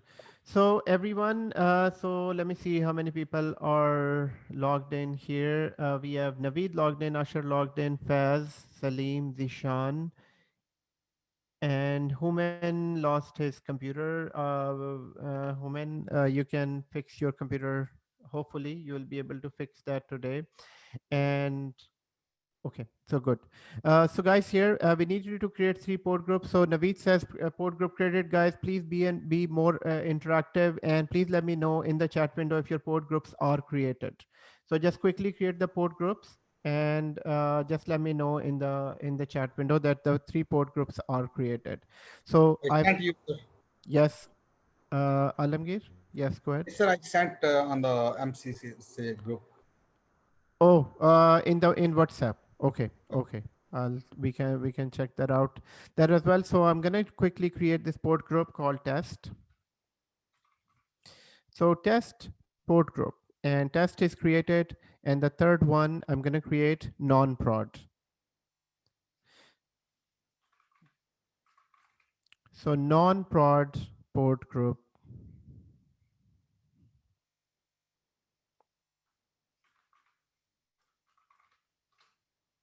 So 3 port groups are created. Now the second task, everyone, as you can see, this is a very, very easy task. The next task is to move virtual machines as we have decided according to our architecture. So guys, remember that this is an email that you received from your manager, and your manager is saying create 3 port groups, different networking, and also move these servers. So these can be maybe 5 servers in prod, 4 servers in there. So we are going to move this web server 1 into prod port group, and web server 2 into this non-prod port group, and app server in the test port group. So first of all, let's go and see the vSwitch 0 now. So in vSwitch 0, we will see that there are now different port groups available. So based on the diagram here, we can see that there is now non-prod port group available. This is test port group available, prod port group available, and all the VMs are still sitting here. So now we are about to move this VM into this port group here. So you cannot move it right here. I'm just showing it to you. So we need to move web server 1 on prod 1, and we need to move web server 2 to non-prod based on our requirement, and app server into test. So how do we do that? We need to do that from the VMs. So I need to go into the VM. So first of all, I'm about to move web server 1 to a prod network, prod port group. So going to VMs, and within the VM, I need to go into the property of web server 1 and edit settings. And once you go into the edit settings, you can just go to networking. So from here, I need to go down to the network adapter. So from the network adapter, here it shows me that it is part of VM network port group. And in here, Sorry, Dhamai, can you go back to properties, please? can I go back to Properties of VM1? VM properties? Okay. Can the machine be on while we're doing it, or do we need to put it off? You can do it. I think you can do it even if the machine is running, but this will disturb your I mean the machine. So it needs to be Right, right. properly planned and designed before we can do this change. Makes sense. Okay. Okay, so right here, if I go to this, so this is powered on. So right here, you can just go to prod. So go to network adapter. So in the VM setting, just go to network adapter and go to, just click on this, the box in front of the network adapter, just change it to prod, and that's it. Save. So I'm gonna do the same thing for web server 2. Now, if you're not able to see all of the port groups, just refresh it once. So you need to refresh the screen once or twice. Once it is refreshed, then you can right click. Adnan, Yes, please go ahead. on my machine, when I'm going here on network adapter one, Right. I can see VM network only one option, nothing else. Yes. So so close the screen, close that screen, and just refresh the main screen. Refresh the main screen. Okay. Okay, which is right here. So if you're looking at my screen, just refresh this. Yes. Just click refresh Yes. on this one. Okay, and then go back again to edit Yes. settings of the Yes. VM. Sir, one more thing. Sir, one more thing. Yes. Got it. Yeah, I think if you like check it, like and then go to the properties, then you won't be able to. You don't have to check. You don't have to. If can you repeat what you said, please? If you check mark the machine, Okay. then you won't Okay. be able. So you don't need to check mark it. Okay. Okay. If I select, so you're saying, Yeah, Alamgir, check mark it here. Yeah. So if I mark it and Yeah, and then if you go to properties, I think you won't be able to see the switches. If you go to edit, I think no, you won't be able to see those switches. I think Naveed has same problem. okay, so yeah, it's all there. I don't know. I cannot. No, just refresh it few times. You will be able to see them. Just refresh it. Okay. So if I can see, I've moved my app server into the test. So based on our requirement was app server in the test one, web server in the non-prod, web server 1 in prod. So I'm gonna go back to my vSwitch 0 and see that if this is done.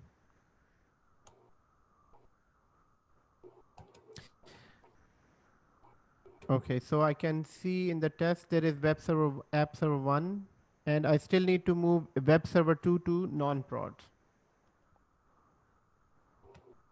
So Naveed and Alamgir, is it done from your side? Yes, sir. Yes, sir. Both done. All Okay, done. excellent. So just make sure that the diagram on the vSwitch 0 looks like this.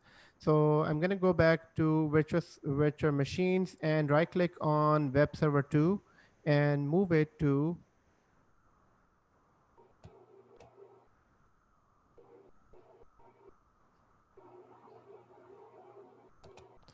move it to non-prod. So now we have 3 environments created within our networking. So one is for production, second Sorry, non-production. sorry, sir. Can you go back to edit? Yes. So I'm going to go back to edit here. Yeah, virtual machine. Yeah.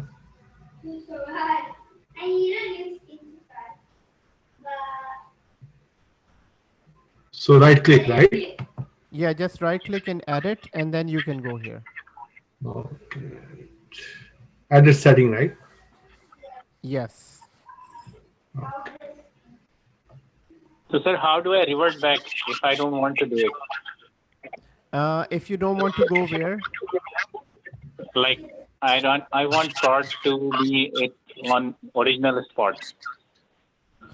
So if you want to move it back to VM network? Yes. So just go into the same setting and just select move VM network. Okay, thanks. Okay, you're welcome. So Salim, is it done for you? Not yet, sir. Like when I click on like edit, so can you show again? Can I ask you something, sir? Yes. Just go ahead, Faz. So what point of So VM what's the point moving like these network should be different connected. like port groups if the network is same, sir? Yes, I will explain that. I will explain that in a moment, Faz. So I'll park your question. Salim, I'm going into edit settings. Yeah, Salim, by the way, do you have two machines connected to Zoom or one machine? just one machine. Just one machine, and you're Yeah, talking into your one computer? server and one machine. Yeah. No, no. No, On I your have like one is like I have two computers right now, okay. So but lab is going with a separate computer. Yeah, okay. one Okay. is Zoom, So one is other computer. okay, because we are hearing two sounds back from your side. Maybe you can mute the other Okay. computer. Are you able to hear me? Yeah, yeah. Okay, yes, that's good. Okay. Okay, so what is your question, Salim? Yeah. So how can I like I open the machine VM network should be connected. Okay, so you're When I click on address setting. Yes, you can go to edit settings, and within the Yeah. edit settings, you need to go to network adapter. Network. Okay, number one. And yes, and right in front of the network adapter, you can just click the drop down, and there you should be able to see your port groups. VM network adapter, right? So, yeah. Okay. Okay. Then save. And just save, yes. Okay. Okay. Thank you. Okay, so guys, everyone, just look at the screen. You're most welcome here. What we did, we created 3 different environments in this. Now, what is the main purpose of this? Why are we dividing that in the same network? So to answer this, Faz asked a question that what is the advantage of creating port groups in the same network? I understand your question, Faz, because you're coming from the networking background and you're asking, your question is 100% valid, but here, why I'm creating that? So here we are just learning the concept of port group at the moment. So here we are on a very basic level that what is a port group and why do we divide them? So to answer, in the real environment, yes, you need to create different type of networks in order to take advantage of different type of groups and environments. So in the real environment, it will make sense. But here it also makes sense because we have divided them into 3 different environments, and later on we will be connecting them to the production network. And the non-prod will be connected to the non-prod network, which will be the local network, and test will be connected to a very small part of your main network. So Faz, was this your question or was it different?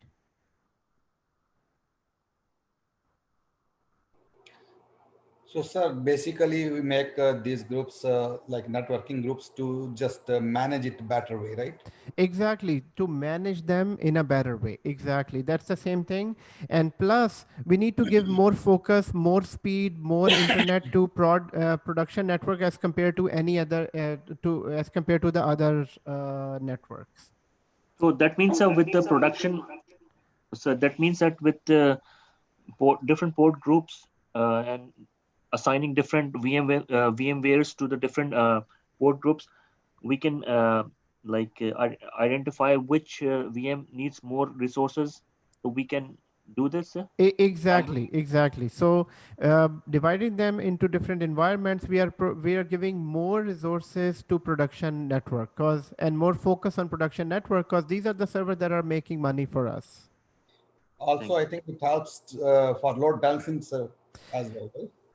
No, it's not like for in this sense that definitely if they are in one console or in one in one network, group, and if it then goes down, the definitely other one is no available. burden, right? Right.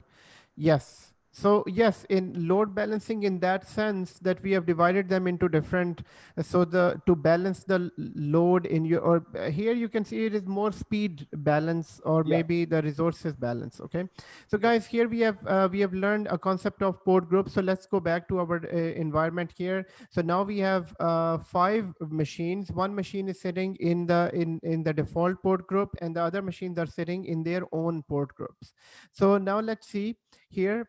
So within this vSwitch, we have non-prod port group, we have test port group, and we have prod port group, and then we have the default port group. So by default, whenever a new virtual machine is created, it goes into this VM network port group. Even our vCenter is sitting in the VM network port group, so vCenter should be sitting in the prod port group here as well. But for now, we're going to leave this here. Now here we have a management port as well, and as you can see, this simple switch is now becoming more and more, it is giving you, it is showing you more and more option. But the important thing here is that if you can understand these divisions, that is the most important part. So it doesn't matter if it is maybe the most complex diagram you have ever seen. Maybe there might be, in this switch there might be 20 port groups with 200 machines inside divided into that. So it doesn't matter if you can understand the basic concept that these are port groups, and port groups are there to divide the different type of traffic. So let's see if we can edit this port group here. So if I go to a prod port group and click on this pencil sign, so in the pencil sign, what you can do is you can go here and you can change the name of the port group. You can also do some more settings here. You can also change the NIC teaming settings, and also you can do traffic shaping here. So let's first of all, let's look at the traffic shaping option here. Traffic shaping option, first of all, that how much bandwidth do you want to assign to this port group?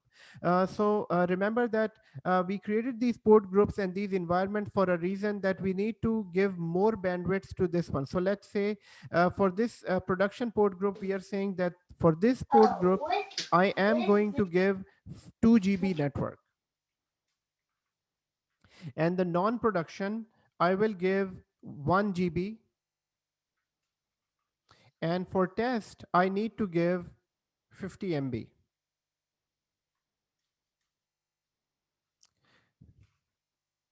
50 MB.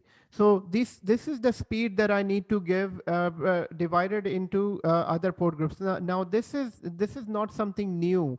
That is I mean in the technology. So the internet connection that you are getting at home from Rogers or from Bell or from your ISP provider, it might be 50 GB, 50 MB, or it might be 1 gig connection.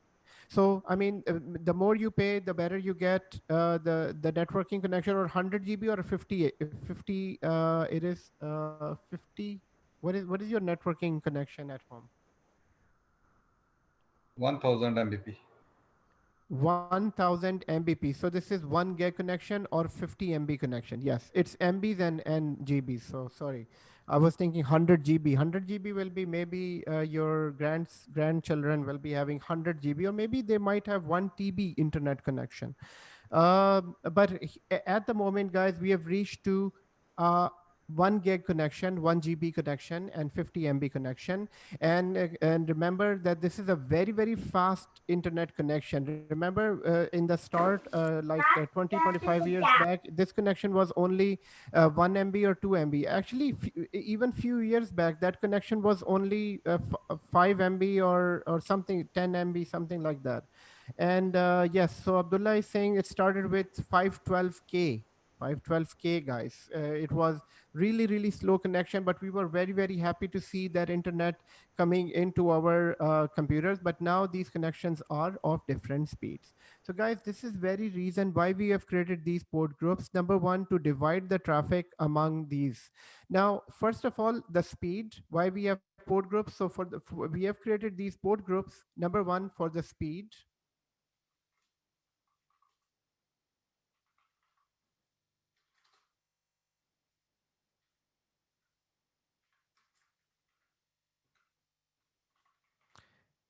Number one, speed. Number two, security.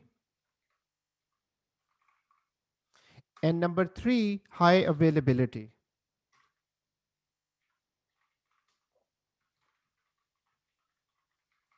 So number three, high availability. So speed, we can divide these port groups among speed. So speed, we can assign different type of speeds here. For the prod, we can provide more speed. For non-prod, we can provide a different type of speed. In terms of security, and we are going to do that in the lab as well, we can just set up the speed. Naveed is saying, can we please mute our cell phones? This, okay, so people have already muted their phones. Thank you. So guys, for the security, there are three levels. There are three levels of security. There is one known as promiscuous mode. So first of all, let's look at the security here.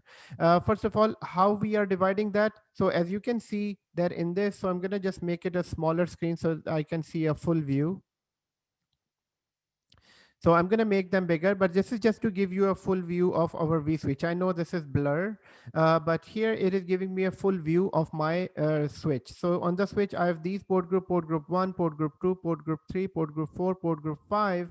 But guys, remember that this pipeline is a 10 GB pipeline. So here I can see this is 10,000 Mbps. So this 10,000 Mbps means that this full pipeline is 10 GB pipeline. Now this pipeline, if I don't divide it among port groups, then this means that there is no division. I mean, the test machine can take 8 GB out of 10 GB, or maybe the non-production is also using 4 GB out of 10 GB, leaving out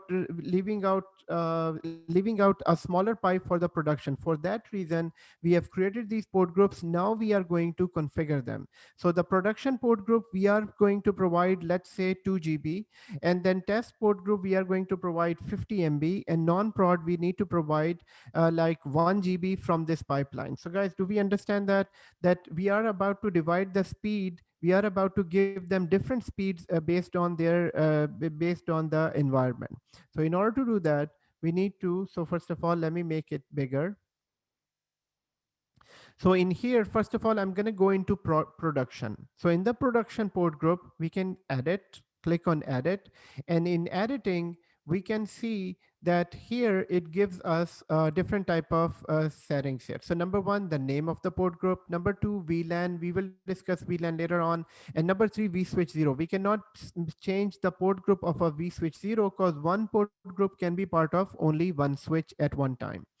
Now, within security, I still need to explain security in a moment, which is promiscuous mode, then MAC address changes, forced transmit. Then we need to discuss the NIC teaming. And also, first of all, let's do the traffic shaping here. Now, traffic shaping is saying that what will be the average bandwidth that you need to provide to this. Now, first of all, it's saying that do you want to make any changes to traffic shaping, or do you want to just leave it inherit from the vSwitch? If you say inherit from the vSwitch, which is by default, it means that there is no traffic shaping. All of the port groups are exactly have the same rights on this 10 GB. As you can see, the total speed of this network of this switch is 10 GB. From the 10 GB, now we need to divide. Since I'm in production, I can say I can enable this. And as soon as you enable this, it's saying that this is 100,000 kbps. 100,000 kbps is basically 10,000 mbps. So this is 10,000 mbps. Basically, this is showing that this number is in kbs, and this is 10 GB pipeline. So in order to, so this is 100 GB pipeline, and from 100 GB, if I need to provide just 2 GB, so 2 GB will be 2 GB will be just this 20,000 kbps. So average bandwidth on this will be 20,000 mbps. So here peak bandwidth, in the peak bandwidth, it will be 20,000. So he cannot change the KBS to GB or MBPS, sir? No, this is by architecture. So you need to calculate this by kbps. I mean, it's really easy to remember. This is just kbs. All you need to remember is the first two digits here. Here you can see mbps is 10,000, mbps is 10 GB, whereas 200,000 kbps is 10 GB. Okay. And if you don't remember, I mean, you should be able to remember. I don't remember. So logically, I just looked at the number and then I just divided into this. Or you can go into, I mean, you can easily verify that from Google as well, convert 100,000 kbps to MB, it will give you this number. Okay. So in here, peak bandwidth. So here, let's say, I'm going to say average bandwidth should be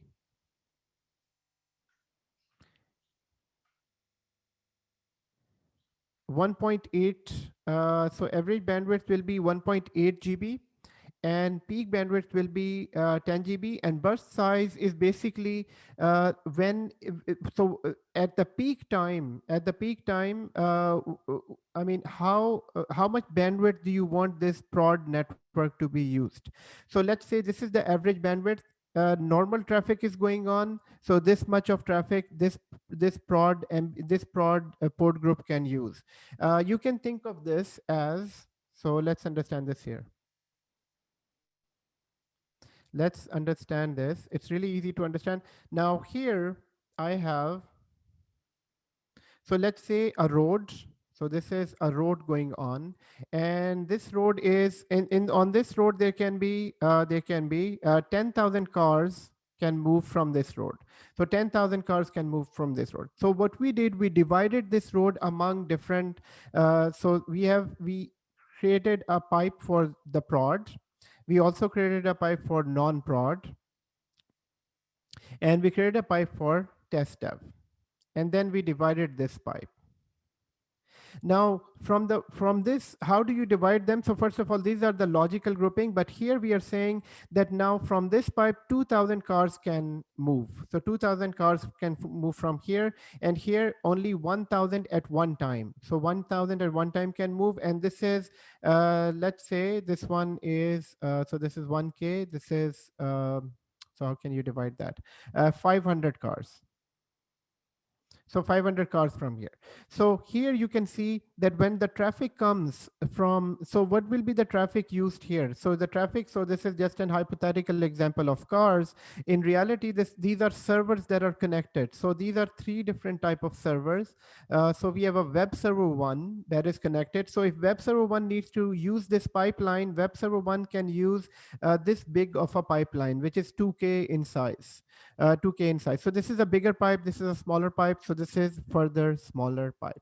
So in this manner, you're giving more space to this. Now, what is a burst size? Guys, burst size is basically the peak of your peak. At the peak time, what will be the size of your traffic? So what can be the size of your traffic? So here with this example, so we have three options here: average and peak.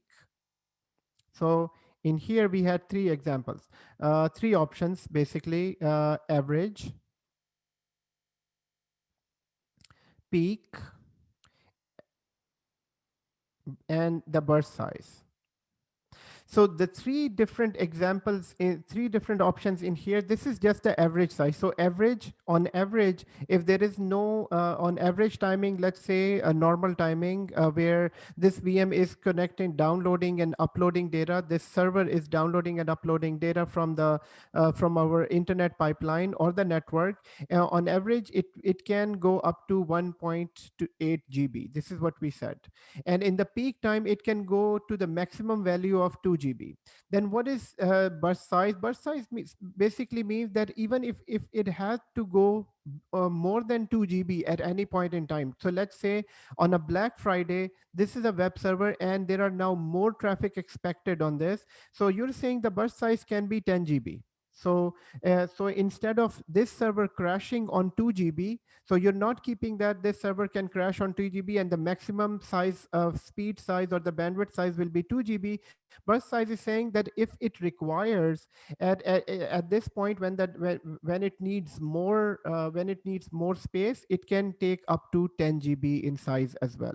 So this burst size is basically means that it is at peak time it can go more than even 2 GB, and how much it can go more than 2 GB? It can go up to maximum capacity of 10 GB.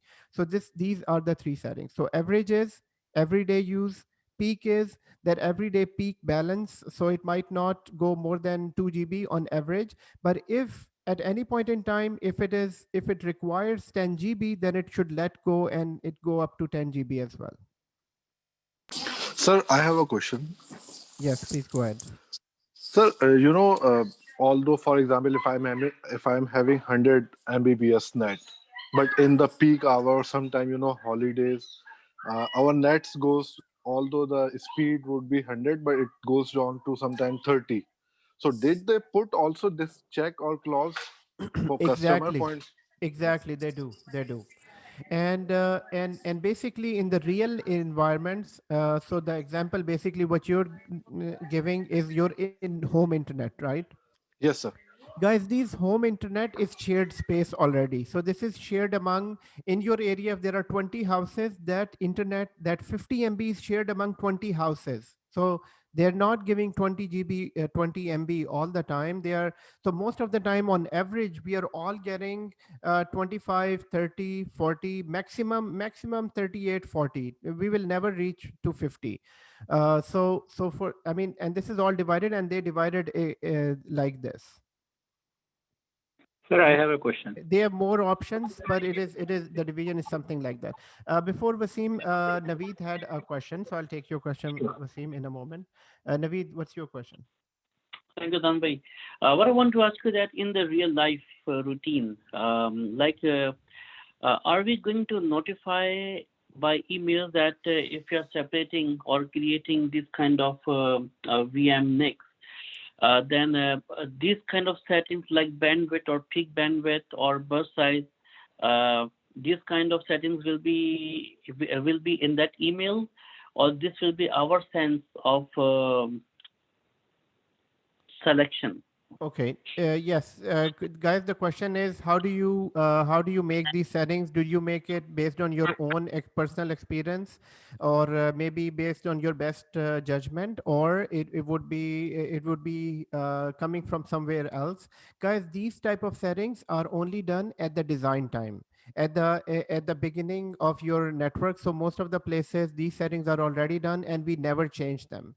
And who are these people who are making these changes? These are the network architects that would let us know, create a prod network and set up these settings. So yes, in day-to-day activities, we don't make these changes. Okay. And sir, my second question is basically that this is basically the virtual switch is the one, right? Right.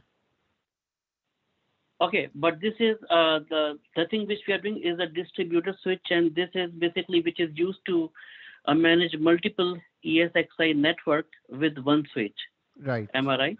Yes. Okay. Okay. Got it.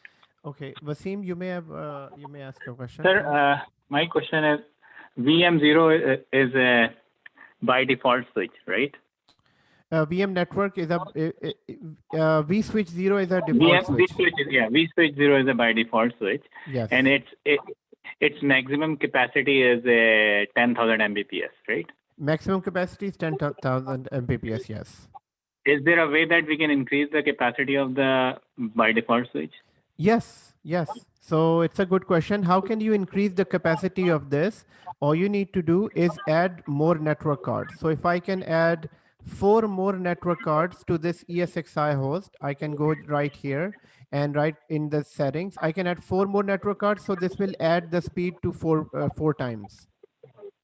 Because sir, the reason I'm asking you this question is in this environment, if there are thousands of virtual servers running, then your backbone has to be very strong, right? So when you have thousands of servers, VMs are running, yes, right? Then the backbone should be very strong, right? It cannot afford like 10,000 Mbps. Yes, for sure.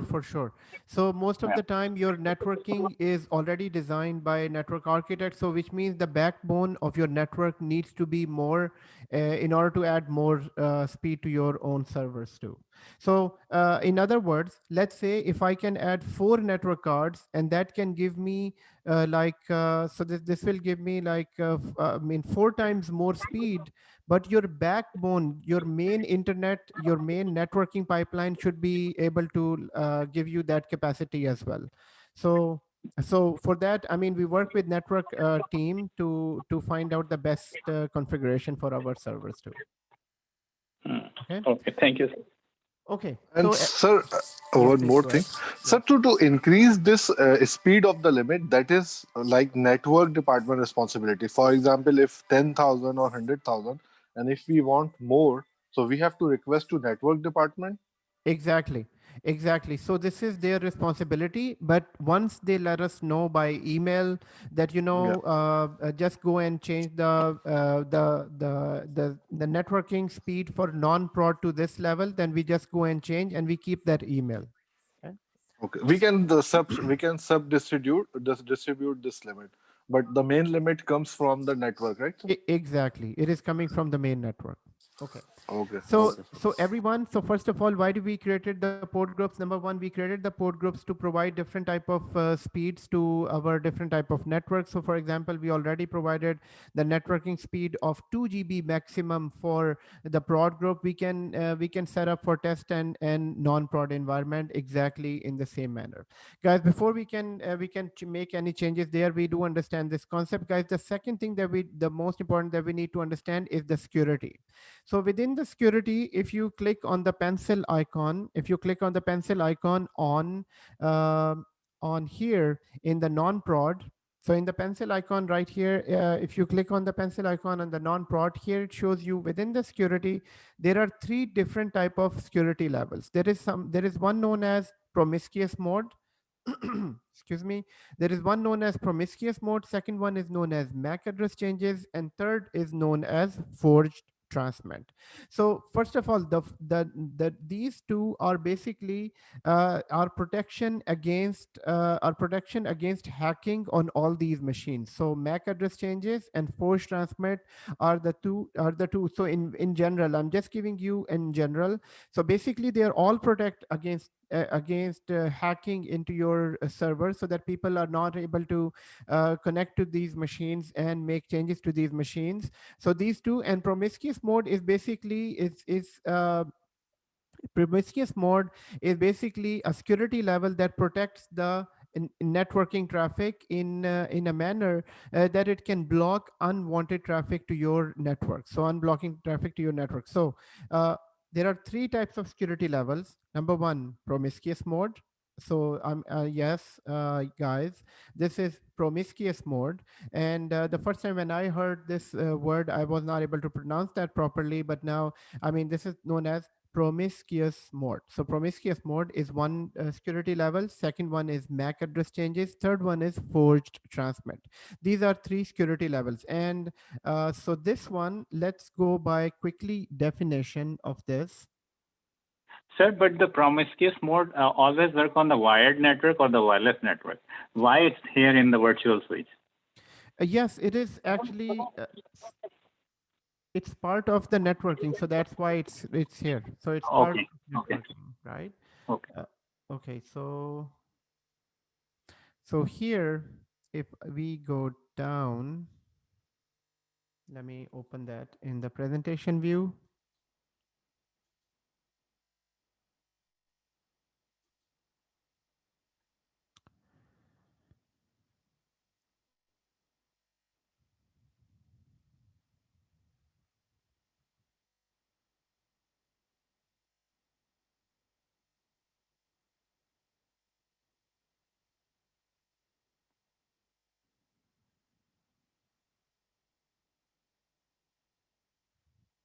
Yeah. So right here. So promiscuous mode basically what it does, so there are three levels. There is one accept or reject, there is MAC address changes and force transmit. Okay, so okay, before I can give you definition, I think I should explain it in the on the whiteboard.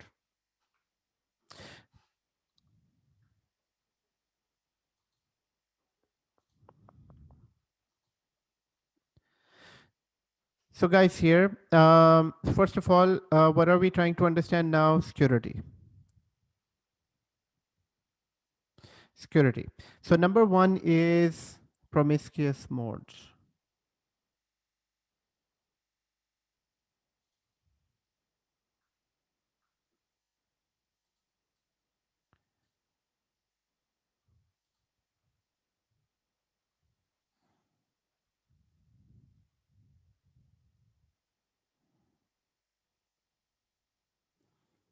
MISCUOUS. Promiscuous mode. Okay, so now let's understand this. So guys, promiscuous mode is basically when you want to allow all the traffic that needs to be that needs to be shown on all the ports on the switch. So this is, so just bear with me for 5 minutes, 10 minutes on this, and we will all understand what promiscuous mode is. Now, promiscuous mode is this case. So I'm just going to bring the server. So let's say I have, so guys, I need, bear with me. This word looks difficult, but the concept is very simple.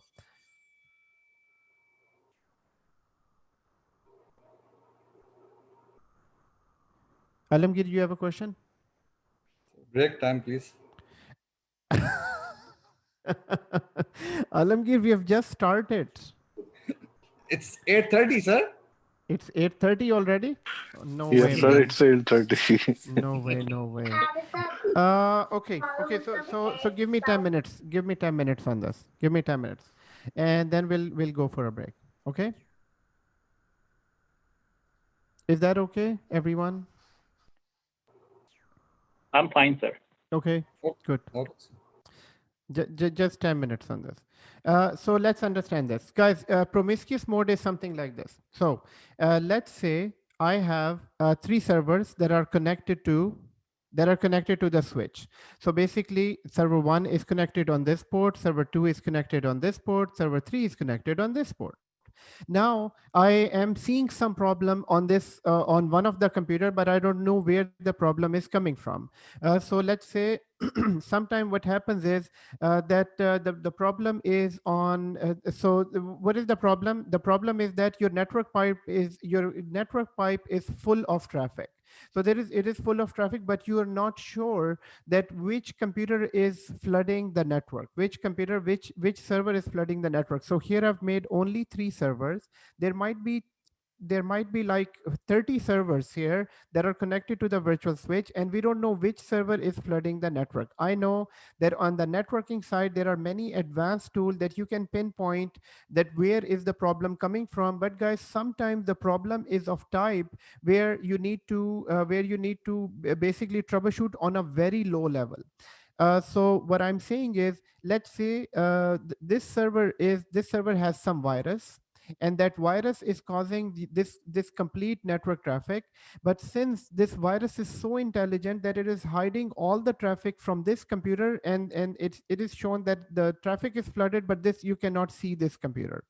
So in order to find out that which computer is sending all the traffic, we can enable promiscuous mode. So by default, promiscuous mode is disabled. So it is by default, it is disabled on all the network. So once you enable this, so what happens is when you enable this promiscuous mode with network monitor tools, so network monitor tool, now I will be able to see the traffic that is coming from all these computers. So but you have to enable promiscuous mode. If promiscuous mode is disabled, then you won't be able to see the traffic that is generating from all the computers. Once you enable promiscuous mode, this network monitor tool now is connected to your network. On this network monitor tool, it will show that, let's say this is your server number 1, this is server number 2, this is server number 3. On this networking tool, it will say that server number 1 is sending out this type of traffic, server number 2 is sending out this type of traffic, server number 3 is sending out this type of traffic. If you disable promiscuous mode, then this low level of network monitoring cannot be done. So low level of network monitoring can only be done if you enable promiscuous mode. Now, before I can move on to the next type of security setting, promiscuous mode is disabled for safety reasons. So this is disabled for safety reason. If this is enabled, if this promiscuous mode is enabled on all of the switches, so on all of the network, promiscuous mode is disabled by default. Why is it disabled by default? Because if this is enabled, then not, so this is our tool that can monitor the network. So there can be some hacking applications as well that can also do the same thing what our networking tool is doing. So if promiscuous mode is enabled, then hacking tools can take advantage of promiscuous mode and can find out the low level, can find out the low level traffic that is coming from all these networks. So to protect it, protect your servers and your networking from the network, promiscuous mode is set to disable. It is only enabled when you need to troubleshoot your network. So when you need to find out which server is making a problem, so we will enable the promiscuous mode temporarily, let's say for 15 minutes, half an hour, or 1 hour, or 2 hours. In that, we will troubleshoot our problem and we will disable promiscuous mode. So promiscuous mode is only enabled when you see a low level networking traffic running on your network and coming from all your servers. Promiscuous mode is disabled for safety purposes, but we enable it just for temporary monitoring purposes.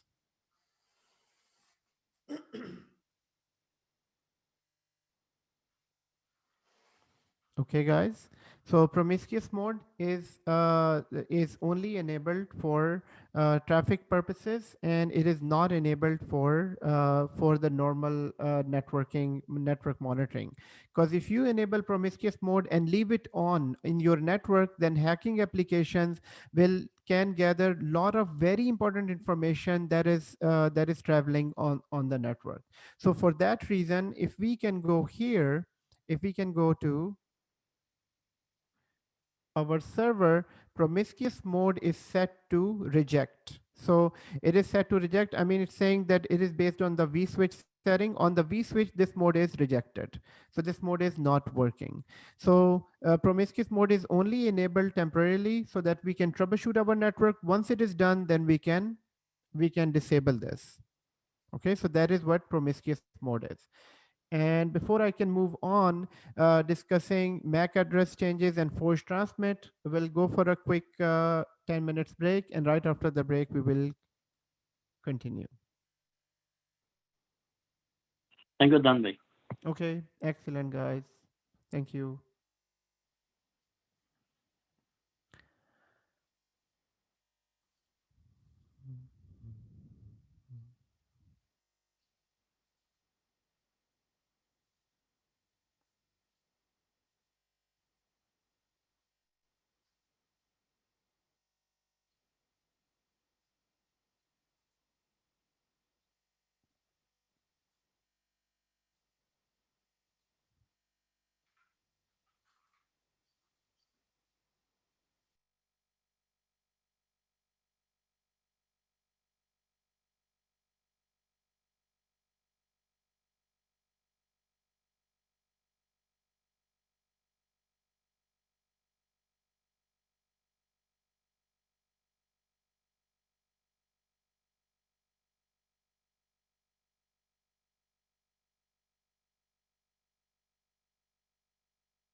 Hello, everyone. And Faz, sorry, I just saw your message. Okay. Thank So, you, sir. yes. Okay. You have a question, Faz? Uh, no, sir. Okay. वो कुछ और पूछना था at the end I will ask you, sir. No problem, no problem. Okay. Okay, everyone. Just before the break, we were discussing the security mode, and I hope everyone is kind of freshen up. And so let's quickly understand. A quick question before we proceed, if you don't mind. Sorry. Yes, yes, yes. Please go ahead. Might be a silly question. So basically, the network adapter is a total amount of speed that we can only get from one network adapter, and then we basically divide. It's basically divided in between of how many of the ports we create. Am I right? So network adapter. Can you repeat your question one more time? Okay, can you go back to your virtual machine? Okay. Maybe. So you see how the virtual machine right there, the physical adapter is like 10,000 Mbps. Right. So basically, the ports are a subdivision of the total amount of speed available on a single network adapter, right? Exactly. Exactly. That's the case. Yes. Okay, just wanted to get that clear. Thank you. Okay, very good. So guys, for security, there are two more options and one more. So one option is promiscuous mode. Promiscuous mode, we all know, now we know that it is enabled just for testing purpose, for monitoring purposes. Once it is done, then you can switch it off. You can set it to reject. The second type of security, and so both MAC address changing and port transfer is as follows. So this is what forced transmit is.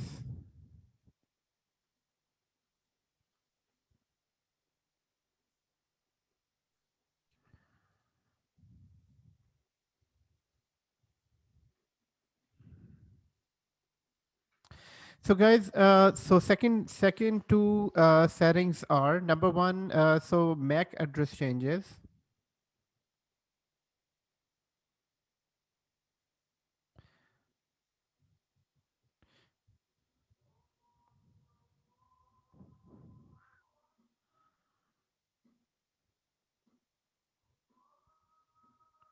So MAC address changes and forced transmit, everyone. So MAC address changes and forced transmit is this setting in which what we can do is, so first of all, do we remember MAC address? Anyone, Naveed, Wasim, Yes. anyone? What is MAC MAC address? MAC address is the unique identity specific number for a machine. It's also called a physical address. Yes. And Okay. it's come from the company. Excellent. Very And good. it's A unique. 128 bit. Oh, wow. Very good. Everyone knows everything. MashaAllah. Excellent. So, guys, MAC address is assigned to a network card. Okay. MAC address is always assigned to what? A network card. It is that physical number that is written on the network card, and that number is unique throughout the world, and it is 64-bit. It's 64-bit. 128-bit human. 128-bit is IPv6 address. So remember IPv4, IPv4, and IPv6. This is 32-bit address, and IPv6 is 128-bit address. MAC address is 64-bit address. So this is, I mean, so here, few things that we need to remember about a MAC address is that MAC address is the network card address. It is when the network card is made, the MAC address are assigned. And once the MAC address is assigned, everyone, MAC address is basically that number that is assigned to that network card. So just like on the car engine has chassis number. So chassis number or the chassis number on the car engine is a unique throughout the world. So with that engine number, you can find out that this number is assigned to that car. So guys, here MAC address is that address. Now this setting that says MAC address changes, what happens is that on the network, everyone, on a virtual server, on a virtual server, all the machines have two MAC addresses. So in a virtual server,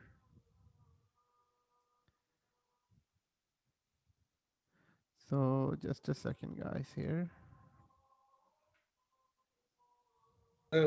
You said every server comes with the two MAC addresses. Yes, I'm going to explain that. I am going to explain that. I'm just making it a different color. Just a second, just for better understanding. But sir, I have a question here before you start. Yes, Like yes, please go ahead. every like device, it comes with the MAC address, right? Built-in MAC address, right? By the manufacturer, right?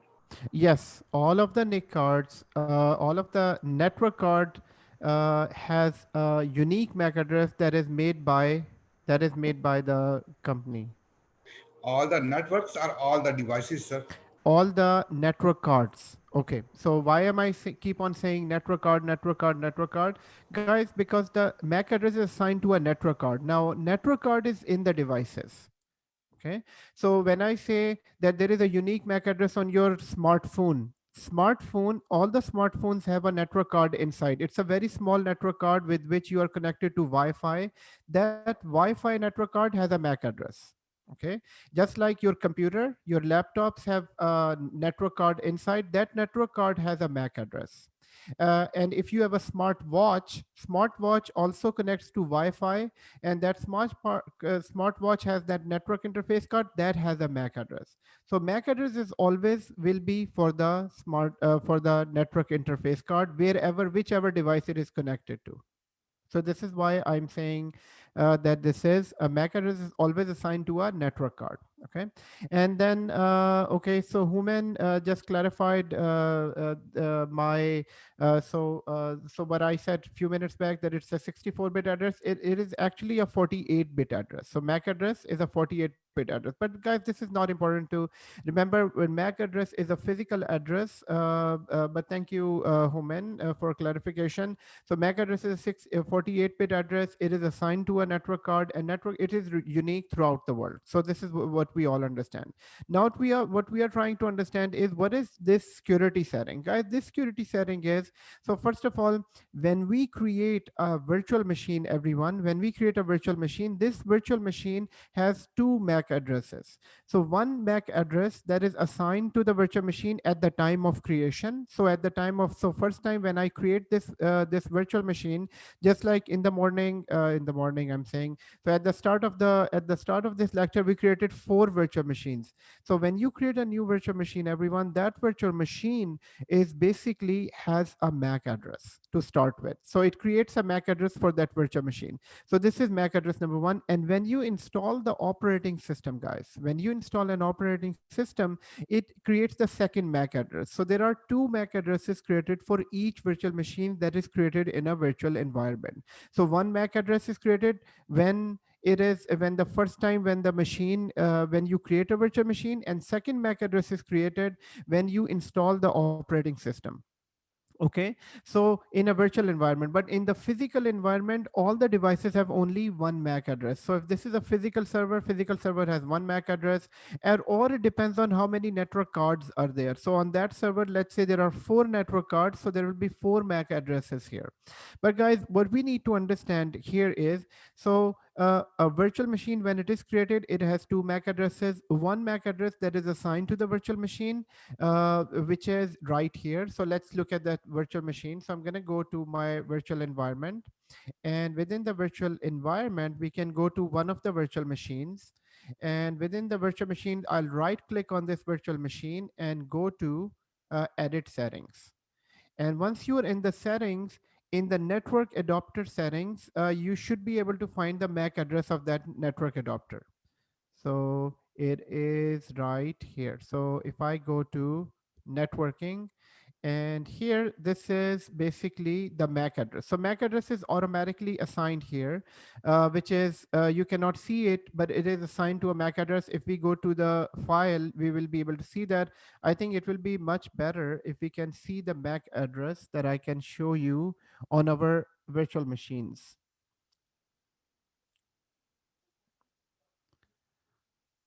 So I'm just bringing that up on my other screen. So I can see the MAC address on my machine. Okay, yes. So I mean, so once you start the virtual machine, then you'll be able to see the MAC address. So So here, let me actually look at my started virtual machine, which is this one, and let's see if I have a MAC address on this.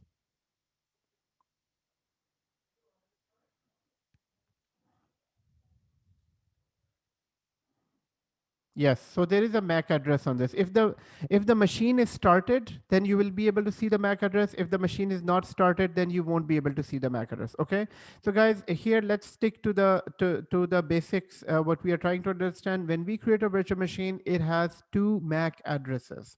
So one MAC address is once at the time of the when you create a MAC address, and that I can show you right here. So let's say these are all my three virtual machines, and if I and this is the folder where virtual machines are sitting. And in the virtual machine, we so remember that when we created the Hyper-V, when you were creating the Hyper-V server, installing the Hyper-V role, we went into this VMX file to make some changes.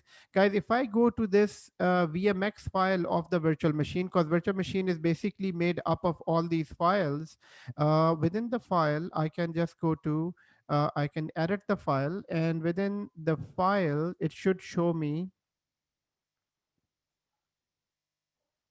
So right here, this is the VMX file. And here, if I try to find the MAC address, and MAC address is right here somewhere.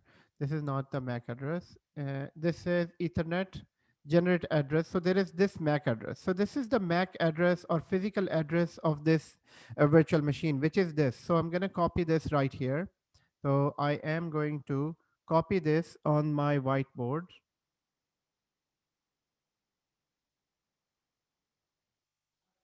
So what are we trying to find out, guys? We are trying to find out that if this virtual machine has two MAC addresses. So one MAC address is a part of the configuration of the machine, and the second MAC address is inside the operating system.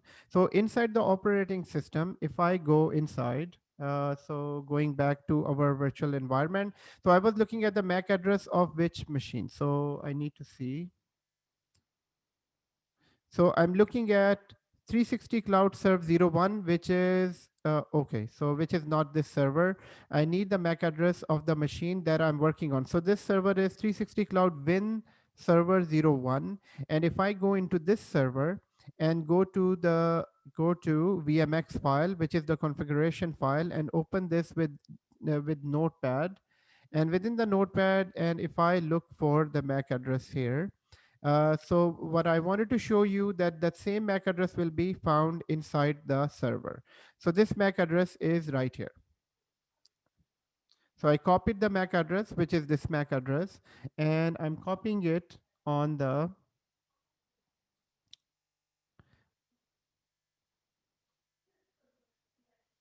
so here on the whiteboard, I'm copying this. So this is not the MAC address for the server that I'm on.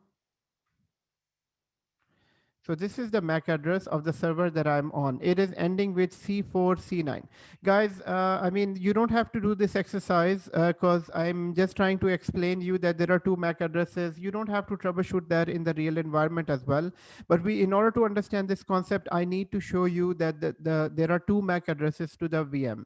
So one MAC address, which is the MAC address that is created at the time of when you create a VM, and the second MAC address is inside the OS. So inside the OS, if I go back to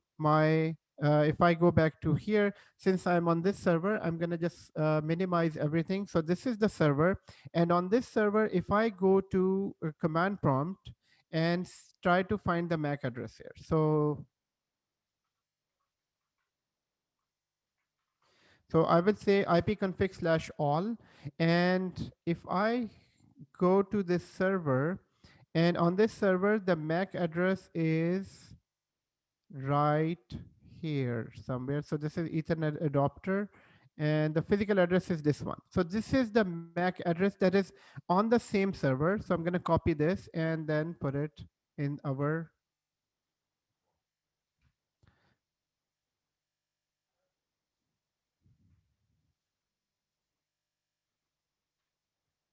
So this is the MAC address. So MAC address inside the operating system and MAC address outside the file. So which matches properly. So both are the same MAC addresses. So here you have a MAC address, and the second MAC address we have seen in the notepad. So second MAC address, which is shown in the notepad. Now, what is the difference, guys? That there is no difference between the two, but guys, it will make a difference. Let's say now let's understand the security part of this. Guys, everybody understands that there are two MAC addresses assigned to both of the to this VM. One is when you created the VM, it is part of the configuration file, and second is the same MAC address is assigned inside the operating system right here. Alamgir, I'll take your question, but let me just make a point here. Guys, if this MAC address is different, if the configuration file MAC address is different from the MAC address that is inside the server, guys, it means that somebody is trying to hack into your environment. So they're trying to hack into your environment. Now, this MAC address that you see on the VM, this will be only created the first time when you create a VM. So this MAC address cannot be changed. But this MAC address inside the physical server, that can be changed. So that can be changed. You add a new network card, this will be changed. So maybe from a hacker can try to, what they can try to do, they can try to create a virtual machine with the same name, with the same IP address, and they connect to your network. So they have the same name, they have the same IP address. They are pretending to be, this is exactly the same server, and they connect to your network to hack into your network. So in this case, this is a server. I mean, this won't work, but let's say it's another client machine that is exactly with the same name, and it's a virtual machine, and they're trying to connect to the network, and they get access to a lot of very important services.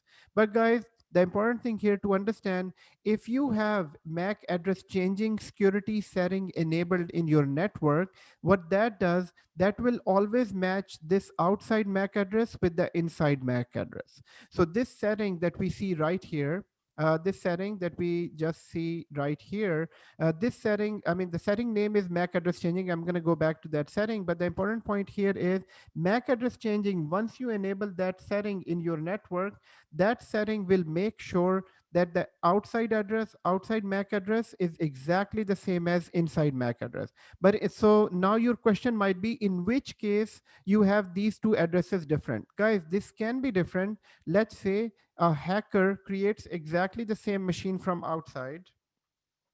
Let's say I have a machine. I can create a virtual machine with the same name and same IP address. And let's say this machine is not your inside your real machine, but it's just a hacking machine. So let me change the color here to red. So this is a machine, this is a hacking machine that is created with the same name and same IP address. But guys, since it is a new virtual machine, the MAC address will, the outside MAC address will always be different. So, and if you have this setting enabled, this setting by default it is set to reject, but if you, I mean, by default it is not configured, but if this setting is enabled, this setting will always make sure that this VM that is connecting to our network has the same MAC address inside and outside. So it will make sure it is same outside. And if it sees a virtual machine that has a MAC address difference inside the outside MAC address, outer MAC address is different from the inside MAC address, then it will reject that VM. It will actually put it into an isolation mode. So that is what is known as MAC address changes. It makes sure that all the VMs that are connected in your network are the legit VM. They are the real VMs. Okay, Alamgir, you may ask a question. Yes, sir. In the physical devices, when the MAC address is when the companies give MAC address to the physical devices, it won't be changed. What about in VMs? Once you delete the VM, like once you have a VM, suppose you have a MAC address. So once you delete it, same MAC address will be issued again, or how does it work? Yes, so it's a good question. That when we create this VM, there will be a MAC address assigned to this VM. When we delete the VM, yes, this VM, the MAC address will be, the VM is deleted. The MAC address can be assigned to some other machine. Yes. Okay. So both inside and outside. Uh, yeah. So let's say I delete this VM. This will basically delete the VM, and this MAC address is now available in the pool.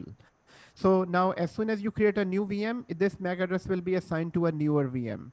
And since this VM is assigned with this MAC address, once you install the operating system, it will get the same MAC address as well. Yes. Oh. Okay. So guys here, and One there like is quick question, sorry. yes. Go ahead. So, like initially, obviously, when we create the VMs and everything, isn't it like by default stay saved with like a static MAC and stuff like that in a network list, or do we have to like physically go and enable that MAC address thing that you were saying? Yes. So first of all, this MAC address changes. We need to enable it. So by default, it is not Oh, enabled on the network. okay. Because what happens is, guys, these are some extra security settings. So the more strict you make, the more restrictions you make on your network, the more complex your administration will be. So for that reason, we don't enable these options unless they are required at some specific part of the network. So in normal networks, we just leave them as is. So normal network, so then you would say that if we leave them as is, then what is the main purpose of these security settings? Guys, these security settings are only required in some specific part of the network. Let's say you have a huge big company. Let's take an example of Rogers company. In Rogers, there are different departments. There is finance department, HR department, call center department. Guys, not all of the departments required special security. Maybe only their finance department and maybe the finance related servers, or maybe their legal department might require some special security, but all the other department, they don't require that special type of security. Just like you go into a mall, in the mall, not the complete mall is protected. I mean, there are washrooms, there are normal shops, they're not protected. I mean, only a specific where their control room is protected. So guys, these settings are specially designed for specific type of the network. Now your next question will be, then I mean, if it is designed only for specific type of network, what is the harm in setting up all these security settings in the normal network? Guys, if we enable all these settings in the normal network, then the network traffic will be very heavy. And since it is heavy, then it will be difficult to even troubleshoot or control. Then your next question, follow-up question on all this discussion will be, then if you don't protect with these security settings, then how is the network protected? Guys, all of this network is protected with physical firewalls. So all these networks are, I mean, this is inside security. Inside security in the normal network is basically is left with the default settings, but your real network is all protected with firewalls. So remember that outside your network, there is a huge big firewall that is protecting all your traffic. So outside, your complete network is protected outside. So inside of the network, we can leave it as is. Okay. Yes, Ashish, you may ask a question. So basically, we can like literally narrow it down. If anytime we get hacked or something, it's basically obviously from internal that somebody made a machine in the unprotected network, and like basically it came from there essentially. So it's easy to narrow it down. Basically, that's what it is, right? Exactly. Okay. Yes. So Okay. that's the case. Okay. Makes sense. Thank you. So everyone, and okay. So Abdullah asked a question: what if we bring the VM from outside? Yes, I think yeah. So I answered that question. Yes, even if the machine is coming from outside, it will have a different MAC address, and then if you have enabled the MAC address changes, then it is all your network is protected. So and your next question might be that let's say you have not enabled this setting on a normal network. Guys, on the normal network, there is nothing much to be protected. I mean, everything else is protected. Your domain controllers have their own security, your app servers have their own security, normal type of security. So I mean, without permissions, without security, you cannot go into the servers. And even if you're able to hack into an application server, a normal application server, you won't be able to get much from that server. So this is why a specific part of the network is highly protected, where you cannot even bring an outside machine. So physical security is there. Okay. Guys here, so the next one, So just next. one more question. So same rules apply if even if any users are basically logging in from like outside, right? Like say right now everybody's working from home and something happens to their local network, but will it basically block the same? Will it basically block the same way like all the firewalls? Exactly, exactly. On the physical networks, they are protected from the firewalls, and all these settings are enabled Right, based on right. their security requirements. Okay. Okay, okay, So makes guys, sense. so this is what is known as MAC address changes. For MAC address changes, and force transmit is exactly the same thing, but it is for the incoming traffic. So MAC address changing is outgoing traffic, whereas force transmit is incoming traffic. So both are exactly the same. If you enable MAC address changes, it will check all the internal security of your network.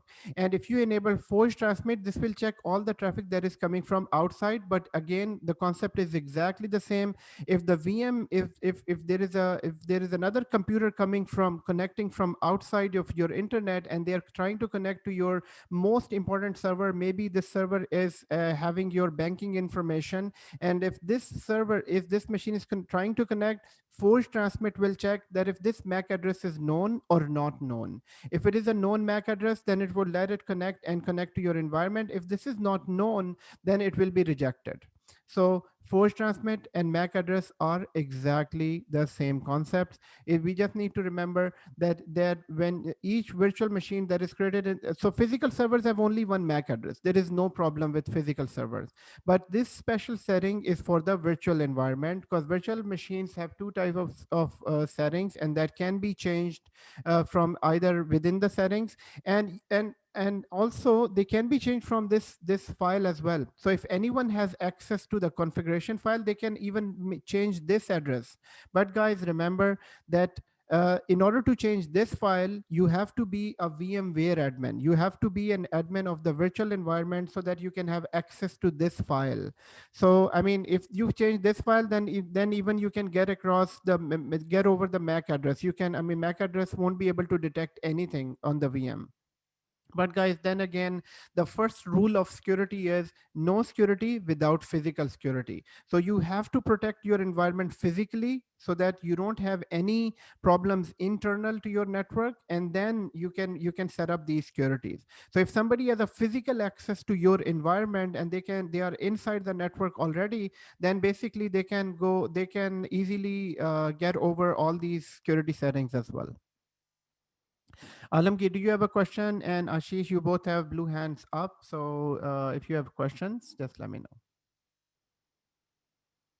Okay. So Ashish, if you have a question, just let me know. That's fine. So guys, these are the three security settings. Guys, the next one here we need to understand about is high availability and NIC teaming.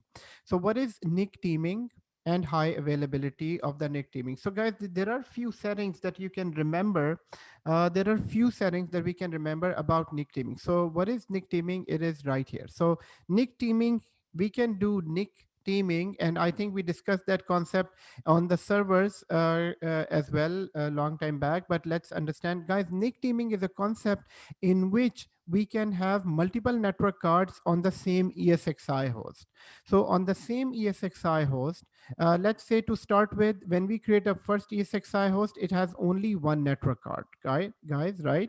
So it has only one network interface card. So this is one network interface card. And that network interface card is also known as a uplink. So uplink inside ESXi host is known as ESXi host is known as uplink. So let's say if I need to create more network interface card, if I need to add more network interface card, then I can add more uplinks. So and I think before the break, Wasim asked a question that how do you increase the bandwidth of ESXi host? Guys, let's type yes in the chat window if you're present. Let's have a quick round of yes in our class. Guys, these concepts are very important. I know these are a bit on a dry side because these concepts are very, very important. And security is always dry. Security is always dry. And you will find in your IT career that security is very highly paid as well. Security is highly paid. Sometimes maybe in future, you can make your security, your specialization, but it's a dry subject. So for that reason, it's a bit dry, but I want you to bear with me on this. Okay, so I have Naveed, Zishan, Abdullah, Salim, Wasim, Human, and Alamgir, and Faz. Where is Faz and Ashish? Okay. Okay, so guys, here what we are trying to understand, we are trying to understand nick teaming, everyone. Nick teaming. Let's understand nick teaming. Guys, nick teaming is a concept that gives us okay, thank you, Faz. That gives us three benefits. So number one, it will give us a benefits of double bandwidth. Number two, it will give us a bandwidth of high availability, and I'm going to explain that. So first of all, let's understand one ESXi host and one network card. So one ESXi host and one network card connected to a physical switch. So this is our physical switch here, and physical switch is connected to our real network. So physical switch is connected to routers in the real network. So here it is our physical switch.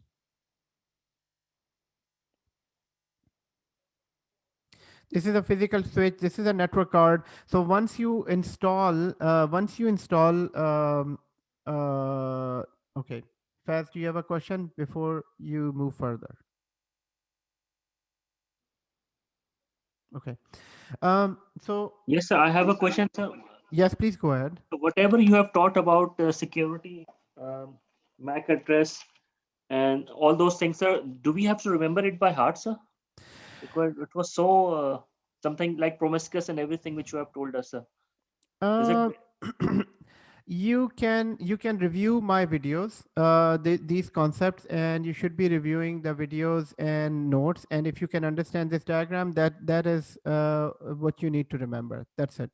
So you need to have that in the back of your mind. You don't need to. I mean, you don't have to have. What do you call, a very deep understanding to this. Why? Because in the interviews, I mean, in most of the places this is all said, but you still need to, this should ring a bell when somebody is asking you about promiscuous mode. Okay, so this should take you back in the back of your mind, in the memory. Okay, promiscuous mode is that setting where we need to we can enable the setting in order to monitor the network. When we need to see a detailed deep traffic within the network, we enable promiscuous mode. But promiscuous mode is only enabled temporarily, because if you leave promiscuous mode on, then hackers can take advantage and get into your network. So that's one thing about promiscuous mode. And what is MAC address changes? MAC address changes actually defines itself. MAC address changes, it checks that the outer MAC address of the VM and inside the MAC address of the VM is exactly the same. Now, in which case it might not be the same, guys. It might not be the same if a hacker creates a new VM and is able to install the same name, have the same name and same IP address. In that case, it might be different. The operating system MAC address and the inside MAC address might be different, and that might not be in the list of this switch. So for that reason, so it is protecting your network from forced transmit or MAC address changes from hacking. Now, here I want you to also remember that we keep it disabled. We keep this setting disabled for Vmotion purposes as well. So Vmotion. Guys, later in another chapter, we will be discussing what is Vmotion. For Vmotion, and here I just want to give you a pointer here. You can remember that when we reach this topic Vmotion, we have to disable this option, because MAC address changes cannot work with Vmotion. If you need to have Vmotion in your environment, then we have to disable both of these settings. These both settings cannot work with this. Thank you, sir. Okay, so guys, here, yes, so we need to have a high level understanding whatever we have discussed here. So what I would say, if you're driving to work, if you're going somewhere, guys, I mean, just listen to the audio in fast mode, maybe 1.5 mode, or maybe in 1.7.5 mode for the video that I shared on this. So if you can listen to that once, and if you can discuss it with your teammate, and that will be excellent. Okay, guys, nick teaming. Nick teaming is a concept in which I can double the bandwidth. So let's say if I need to increase the bandwidth of this ESXi host, by default this ESXi host is 1 GB, and I'm saying, this 1 GB is not enough for this. I need to add another network card. Yes, you can add another network card, and you can bring another network card and add it. This will bring another 1 GB. So now the speed of this ESXi host will be 2 GB. So now it is 2 GB. It's very easy to understand that nick teaming is a concept that can double the bandwidth. So we can double the bandwidth of this ESXi host with this. And if you need to bring another network card, you will add another network card. This will bring another GB. And if you bring another network card, this will add another GB. So that means that the total speed of this network in this ESXi host has now become 4 GB. Okay, so 4 gig of speed, 4 GBs of speed of this 4 network cards are added, and this has a bigger pipe. But guys, we also need to remember that doesn't matter if you have 10 network cards on this ESXi host. How many network cards? 10 network cards on this ESXi host. But guys, your speed will always be limited with the speed of the switch.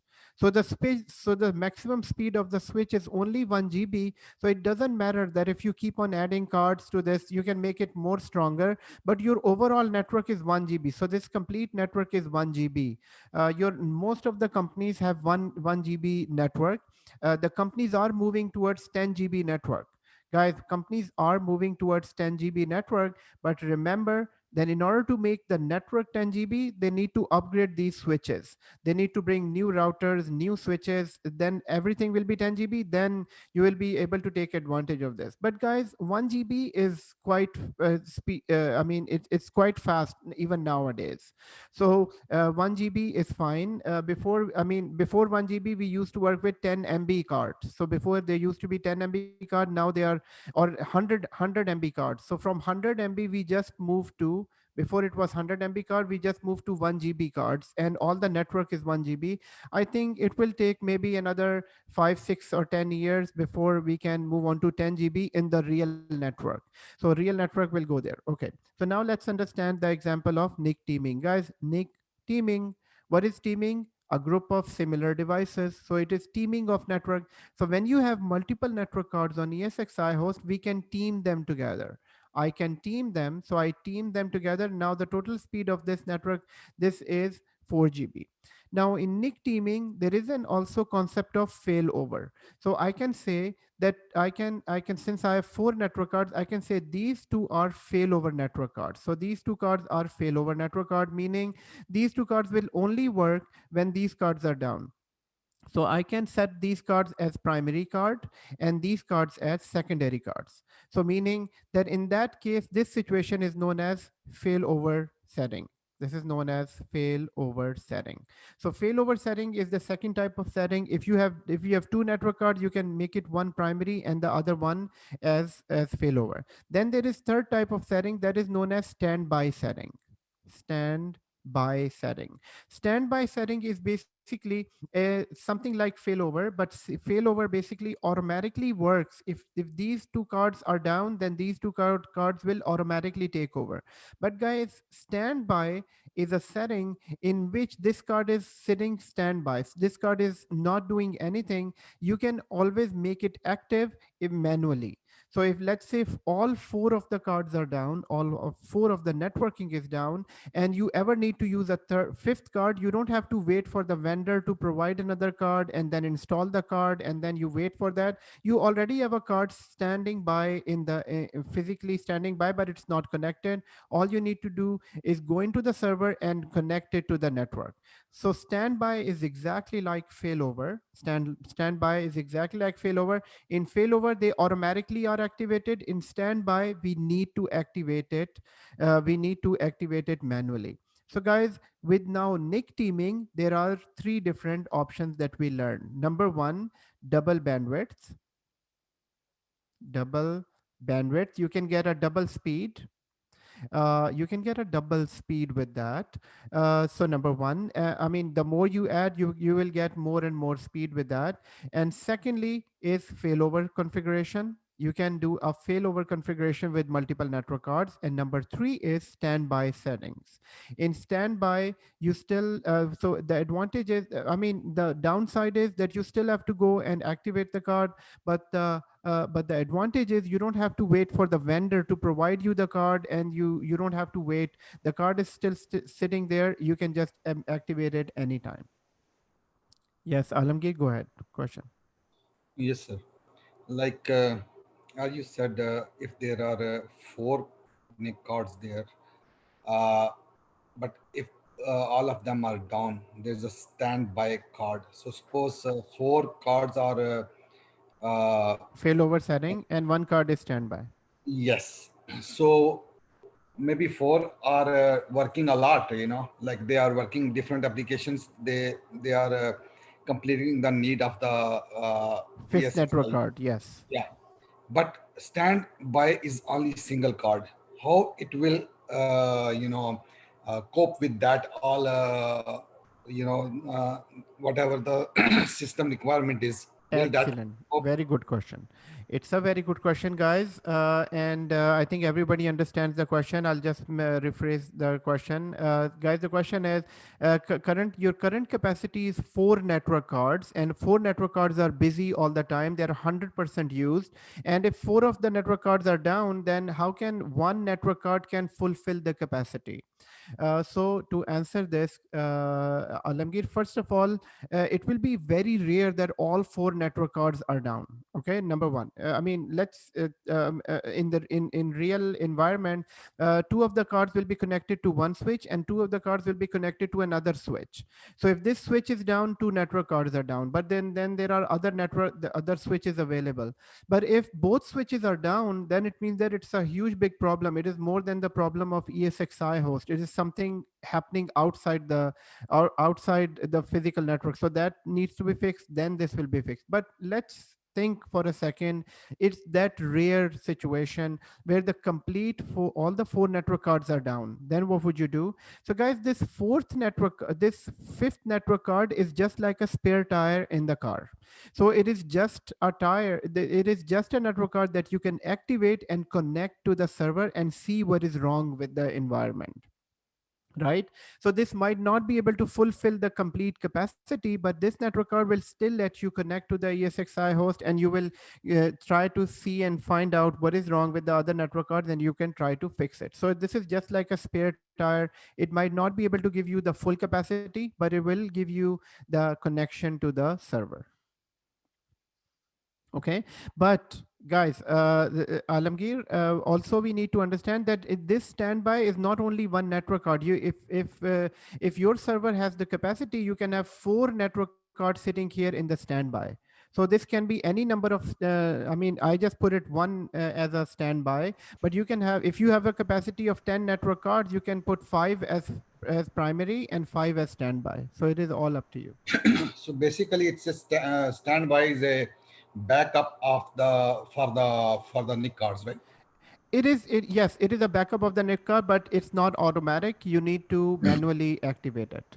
Okay. So now let's see the settings. So Faz asked a question: what is the point of standby switch if everything is virtual? No, so my understanding was that you are adding virtual switches to the EXI host. Yes. For virtual machines. So now I have understood that you were talking about a physical server on which ESXi host resides. Exactly. Yes. Okay. Okay, everyone. So now let's look at this setting here. So in order to see this setting, we can go into ESXi host. So I'm going into ESXi host, everyone. And please log into ESXi host. Once you're in ESXi host, go to networking, since we are learning networking today. And in the networking, we can go into vSwitch settings. So vSwitch settings, we have 4 port groups. So there are 4 port groups here. And there is, so within 4 port groups, we have divided our VMs inside. Now we can set up all these security settings and network card setting among all of these different port groups as well. So let's say if I'm on the prod port group, and within the prod port group, I can now, based on our understanding of this is a prod port group. Here I can say, I need to enable MAC address and force transmit, both of them enabled on my prod network. Let's thinking of this network as a very important network. So I enable both settings here.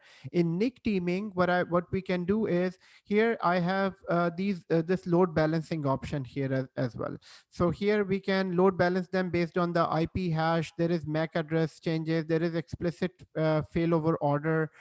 There is so then there is this link status only. There is beacon only. Then there is notify switches, failover order. So if you have more network cards, we can have them all this. Now, the important thing, guys, here to remember is that these all settings will be done by the networking team. So we don't have to understand what is IP hash or route based IP hash or route based source MAC address changes, route based on originating port ID. These all settings will be done by the networking team and their design team, how they want us to connect to their networking. So we don't need to understand everything here, but here what we do need to understand, there is something called failback. If we enable failback, meaning that once if you select this failover order, this is a failover order where we cannot make any changes because there is only one network card here. In order to have these settings, we need to have multiple network cards on ESXi host, and I think in the last class I added 2 network cards to this.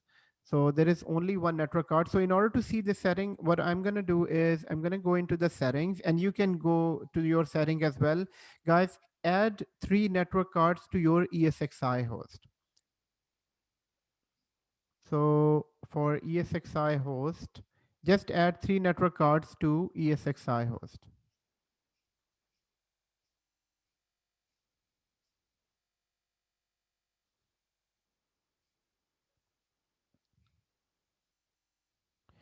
So here I'm going to say NIC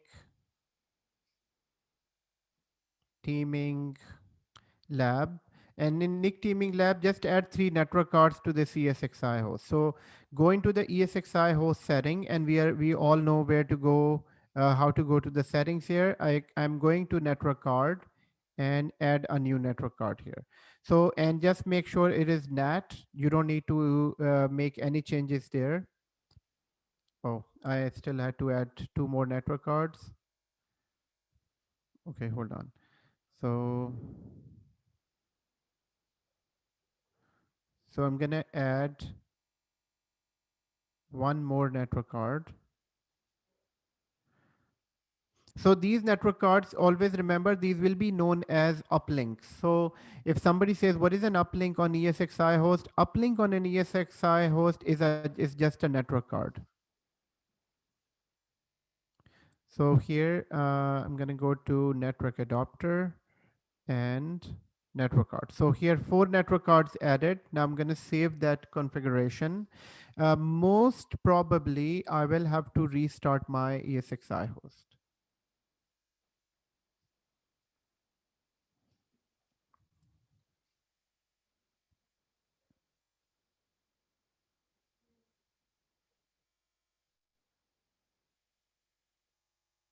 Okay, thank you, Naveed. Guys, please keep letting me know once you're done adding the card, restarting the host. Please keep on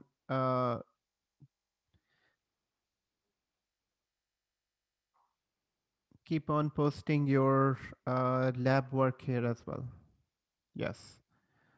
Okay, Salim has done. So network cards are added, and also we need to add. So you've restarted your ESXi host, and make sure that now you can see the uplinks within the network cards within ESXi host. Yes, please restart the ESXi host. Otherwise, you won't be able to see the network cards, I think. So let's see. If so 4 network cards, I can see that right here on the status bar. And in here, I can see, so here, if I cancel this, And here, if you see only one adapter with your V switch, it means that the cards are not recognized. So here it is one adapter. If I go to networking here, and within the networking in physical NICs, it should show me the 4 network card. Let's see if it can recognize without restarting the host. So here it's not recognizing it, meaning it means that I need to restart the ESXi host. So in order to restart the ESXi host, I'm gonna just do it the right way. And the right way is right from the host, and we can restart it right from here, reboot. So reboot from here and reboot. So once you are rebooting the host, on the host, you will see that it will go down and it will be restarted.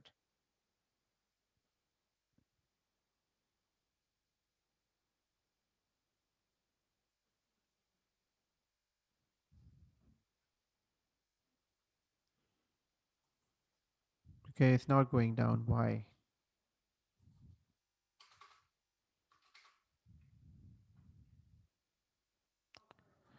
So let me see that if I can log in.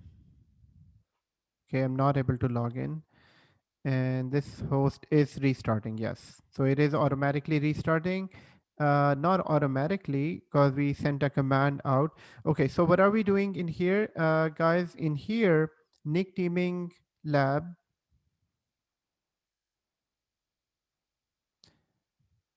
add 3 network cards, 3 NICs. And number 2, we will change the failover order. So add the 3 network card, restart the host, restart host, number 2.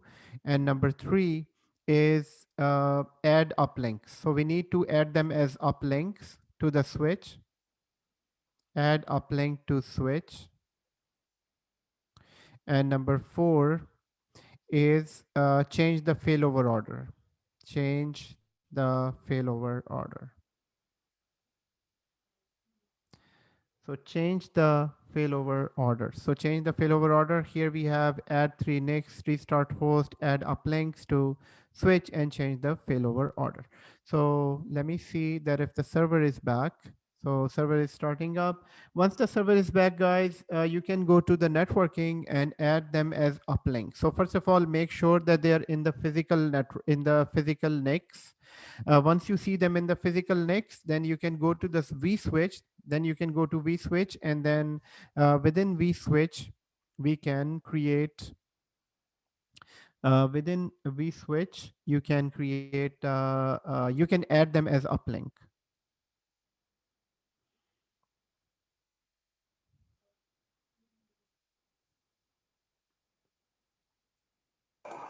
Adnan, was there any specific setting we needed to put on them? Nothing. Just add them as uplinks. So I added them and I restarted both the things, but they don't actually show up in the physical adapter. Even you need to refresh them.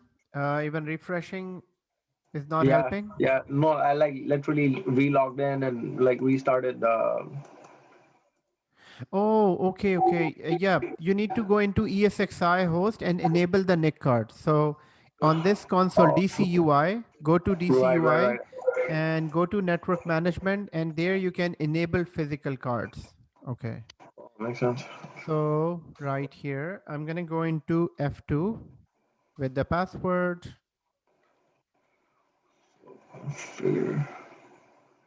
Configure network management, or I think so. It is configure network management, and here network adapter. So here it's still showing 0 network adapter. I mean, just 1 network adapter. Yeah, right here. So we need to enable, and enable. Okay, so everyone, before we can use the network adapters, we need to go into this setting, and here we need to enable them.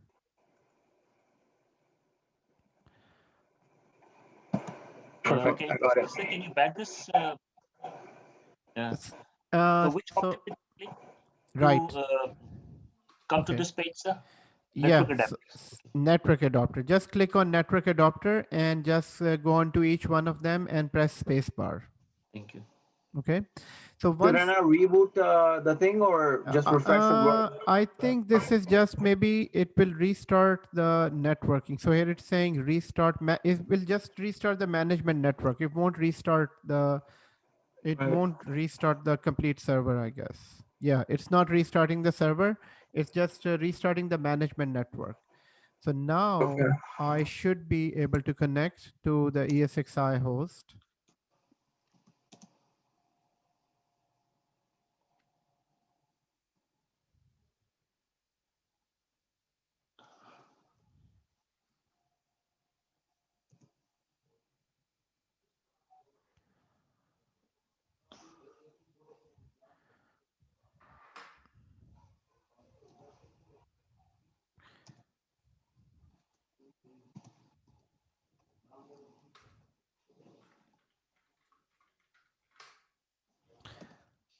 So I'm checking that out one more time and going into configure setting. I can see all the 4 network cards here. And on this side,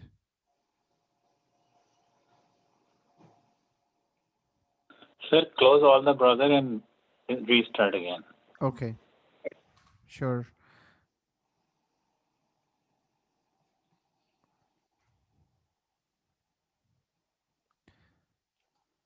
Should work though, but yeah, we can try everything.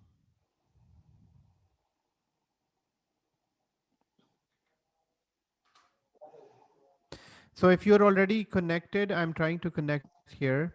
If you are already connected, you can go to the networking setting and add the uplink to the switch. So when you click on add uplink on vSwitch 0, add all the 4 network cards, all the 3 network cards.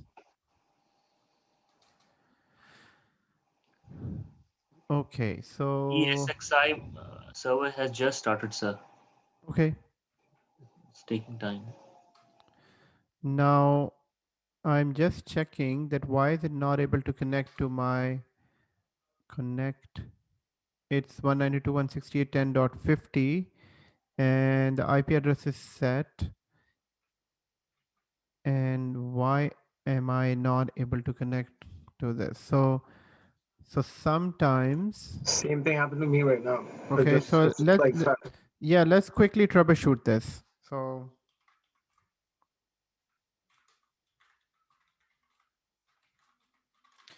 trying to ping, it's not pinging. So it's not pinging. So basic network is gone. Basic network is not here. Now in order to do that, I can check that this is NAT. My network is NAT. And what about my ESXi host? ESXi host is NAT. All of them are NAT. All of them are NAT. So in order to try to fix this, I think I will disconnect the additional network card. So let's disconnect the additional network card, right? Just from VMware. So I'm from VMware, I'm disconnecting the network card. So guys, I mean, I'm troubleshooting this here. I just give it both the ESXi and the Windows a quick restart. Maybe, do you think maybe it might just try to like, well, I just reset it really quick. Do you think it might try to recognize it now? Okay. Meaning that you just restarted your ESXi host? Yeah, that Okay. and the Windows Server as well. Okay. So my internet gone. My Wi-Fi has gone. Your internet is gone, meaning meaning what? Your internet Correct. of your VMware is gone or your laptop is gone? No, sir. My main network, sir. Wi-Fi. Its network is not showing. Not connected. When I add this 2-3 adapters. On ESX, so where is it not showing? On your on the? So I'm calling from my cell phone. My laptop is not connect, sir. Yeah. Okay. Your laptop is disconnected when you added these network cards. Yes. It shouldn't happen. It shouldn't. Are these bridged? Have you selected bridge? No, sir. For No, sir. okay. NAT. Okay. NAT. Okay. Okay. So in the NAT, guys, what I did on the ESXi host, I just disconnected the 3 network cards and leaving my 1 network card, and now I can ping. So Salim, Zishan, sorry, what Yes. you can do is you can just, I mean, if you're looking at the screen, just go here and disconnect the 3 additional network cards and leaving just 1 connected. Let's see how that works. Sir, with the command? No, just going to the ESXi host Okay. and going down here on the status bar. Here, just right click on this and disconnect. Okay. So now I'll try to connect to So can I my, ask you a question, sir? please go ahead. So let's suppose on the So I am physical connected now. ESXi server, you have added 4 NIC cards, sorry, 3 Right. NIC cards. Mhm. So the additional 3 NIC cards must have IP address, and that has to be allocated, I think, manually.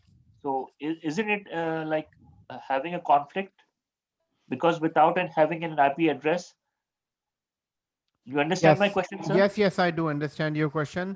So, sorry, Adnan bhai. So now I just restarted it, right? So now I went into physical NIC, and there they actually show up. Yeah. But Yes, sir. on auto negotiation, it's disabled. Okay. Mine is pinging, sir. Okay, that's fine. They are that- showing, sir. Yes, they are showing. So let me answer Faz's question first. So Faz, NIC card, yes, you're 100% right. We do need an IP address for new network card, but before configuring the network card, you need to first have the network card inside the server, right? So this is what we are doing now. So once we have when we can see the network card in here, just like I can see the network cards, then only I can configure the IP address, right? So setting up IP address is the next phase before once we add the network cards. That answer your question, Faz? Okay. Sir, yes, sir.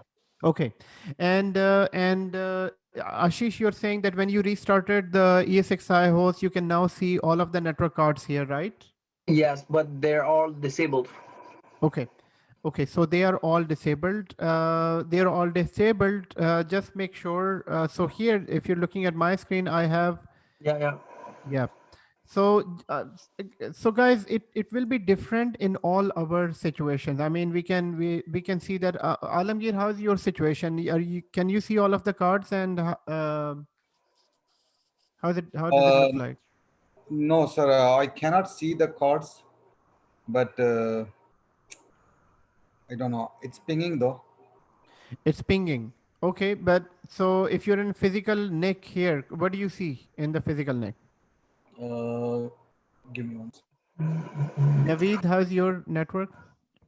Yes, sir. I can see 4 NIC cards here, and 2 of them are enabled and 2 of them are disabled, because if I am enabling all of them, then there is no internet connectivity on my VM. Okay. So what no I did, network connectivity. No network. Right. No internet. connectivity. Network. Yes. Network No connectivity. network. Okay, that is fine. Okay, network connectivity. So Mhm. what I did, I enabled them one after the other, and I found out that only 2 of them are working. But when I'm enabling the third one, third NIC card, so that is creating the problem. Okay. Okay, that's good. So technically 2 are enabled and 2 are disabled. That's fine. That's okay. Okay, that's excellent. Good troubleshooting, and good exploring. So keep exploring. And Wasim, how's your network? Sir, I can see my all 3 NIC cards. Mm-hmm. Now I'm going to connect them with the uplink, right? Okay. Okay. So and Ashish, you're saying that all of them are disabled. So what happened was now I went back to the EXXI and it deselected all of them. So I reselected it and I ran the manager again. So I'm just going to go back to the host and try to refresh it and see if that works. Okay. Okay, good.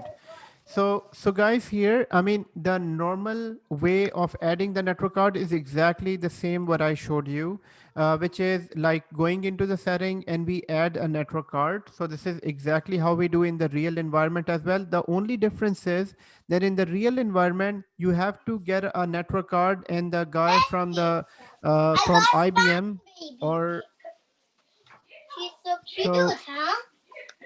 okay, Zishan, you have a question? No, sir.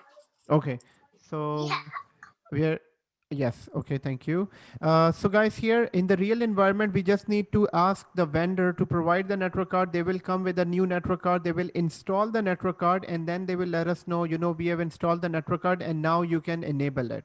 So our work starts from this screen. We don't install the network card. It is always installed by the vendor.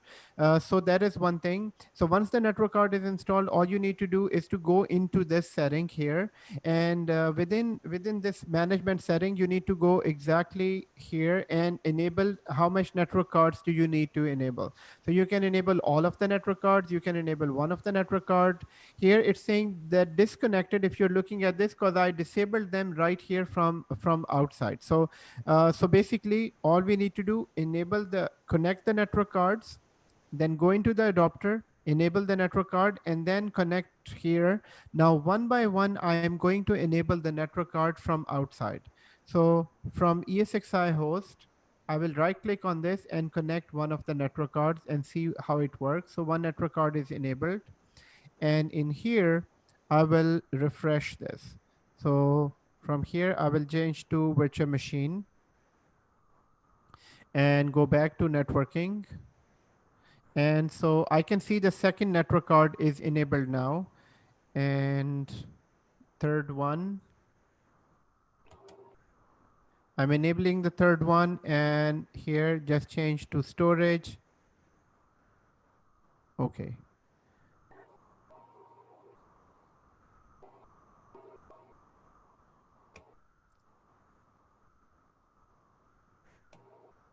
It will not work, sir, because you have to again disable the same NIC card and then it will work. Okay. I'm having the same exact problem. Yes. Okay. Okay. No problem. This is strange because there should be a provision of other network card. I can check that out later. So. Sorry. So now my mind just literally just starts looping. I guess it's just reloading since then. So I activated it on the ESXi machine and then came back to here and it just keeps on reloading. So I guess I'm just gonna try to do it one by one. Maybe is that what it is? Okay. Okay. Just do this. Remove two network cards and keep just two network cards. So we have 4 network cards, right? So remove 2 of them. So mine is also same thing, same like Ashish, like searching. Okay. Salim, can you repeat that? Yeah, mine machine is also same like Ashish, like is not is rebooting. Okay, so let's do this, everyone. So remove 2 network cards. Let's keep just 2 network cards in this so that we can see the failover thing. Sir, your voice is having a feedback. I think this is Salim's mic. Something wrong with Salim. Okay. Okay. Salim, what did you do with your mic today? I mean, normally your mic is fine every day. I don't know, so the same like as usually, Okay. I don't know what happened. Yeah. Okay, that's strange. So it's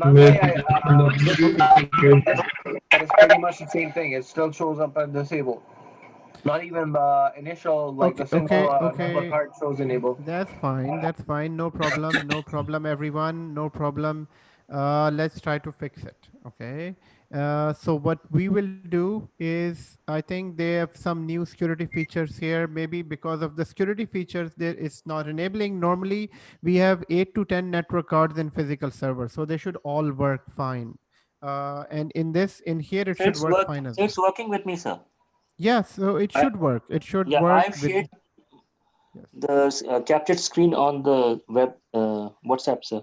Exactly. So what I would suggest for everyone, if it is not working, then what we should do is remove all the 3 additional network cards, restart the ESXi host, go back to the server configuration again one more time, and then try again. Then try again, adding one network card one by one. Okay, I mean, this is not so. Let's work with two network cards here. So I have two network cards and I've disabled the other two. So here, if you're looking at my screen, everyone, here it shows that the link is down. Link down meaning the card is there, but there is no link to that network card. But two of my other cards are working fine. They are linked together, and I have the networking here as well. Okay, so what am I suggesting now, everyone? You can disable the network card right from here. I mean, if you're looking at my screen, on the screen right here on the here on the bottom status bar, if you call this status bar, so on this status bar, just right click on the last two network cards and disconnect them. So just disconnect and make sure that the two other cards, the two first cards are connected. Sir, can you show me the uplink process again? Yes. Sir, So yes, Okay. uplink, we haven't uplinked them at the moment. I mean, I haven't shown you the process, but I'll show you the uplink process.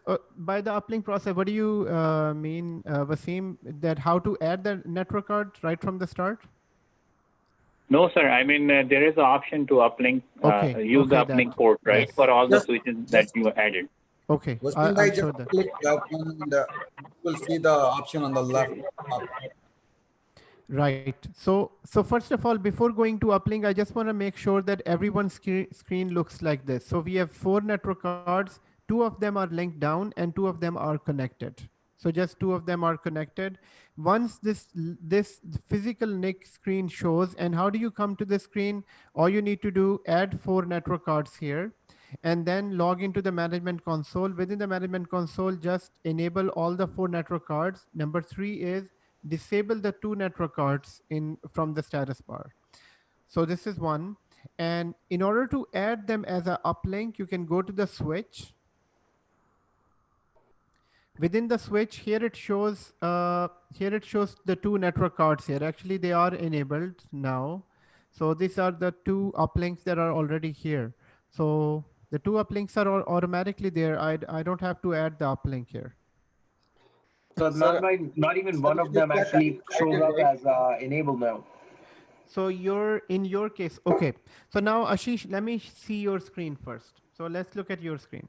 So I'm gonna stop sharing my screen. Can you share your screen, please? Sir, can you please tell me, sir, my this network card is showing in physical NIC, but it's disabled. So how I can enable this? Okay, just it's disabled actually. I'm trying to share it. Okay, Zishan, can you share your screen? Let's see what. Okay. No, it says that you have disabled it. Oh, sorry about that. Sorry. Okay, so Ashish, first you can share your screen. Zishan, I'll check your screen out. No problem, sir. Okay. No issue. Okay. Adnan bhai, I shared a photo with you. Can you check? Is that right process? Okay, sure. I'll check that. So you Hold see on. right here. Oh, sorry. All of them show as disabled. Now this one, I have it just only one selected, which is the Okay, thing, right? just a second. Ashish, can you, okay, let's try this. Can you enable all 4 of them? Enable. Okay, and press OK and escape. Start the management network, yes. And also, so go down to your status bar on VMware Workstation and disable the last 2. Disable the last 2. No, not here. Okay, you can go there as well. Yeah.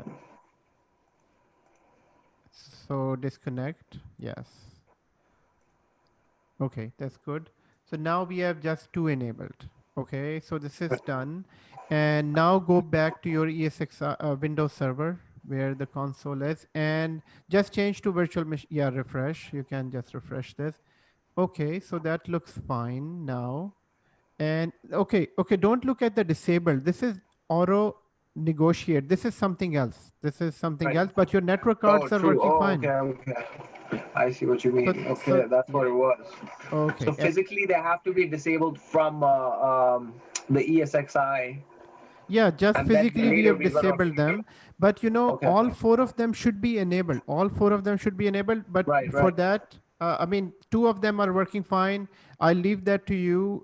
Just try to enable all 4 of them. All 4 of them should be working fine as well. Okay. Right. And Zishan, you can share your screen. Let's see what's happening on your screen. Yeah, so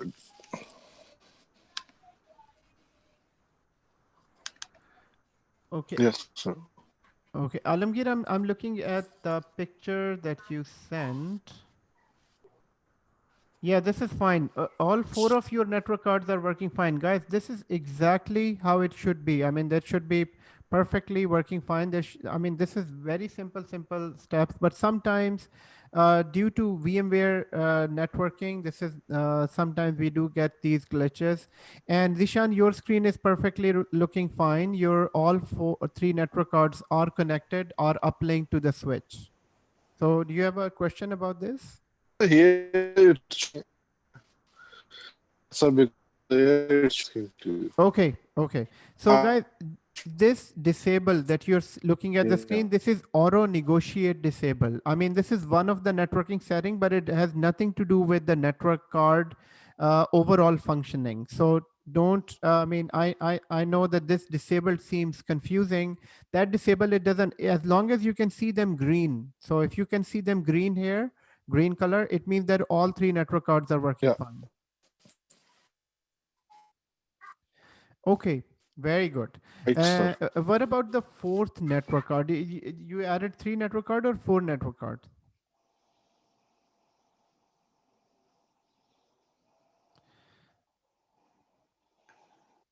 Can you switch to your ESXi host, Zishan? So click on ESXi host.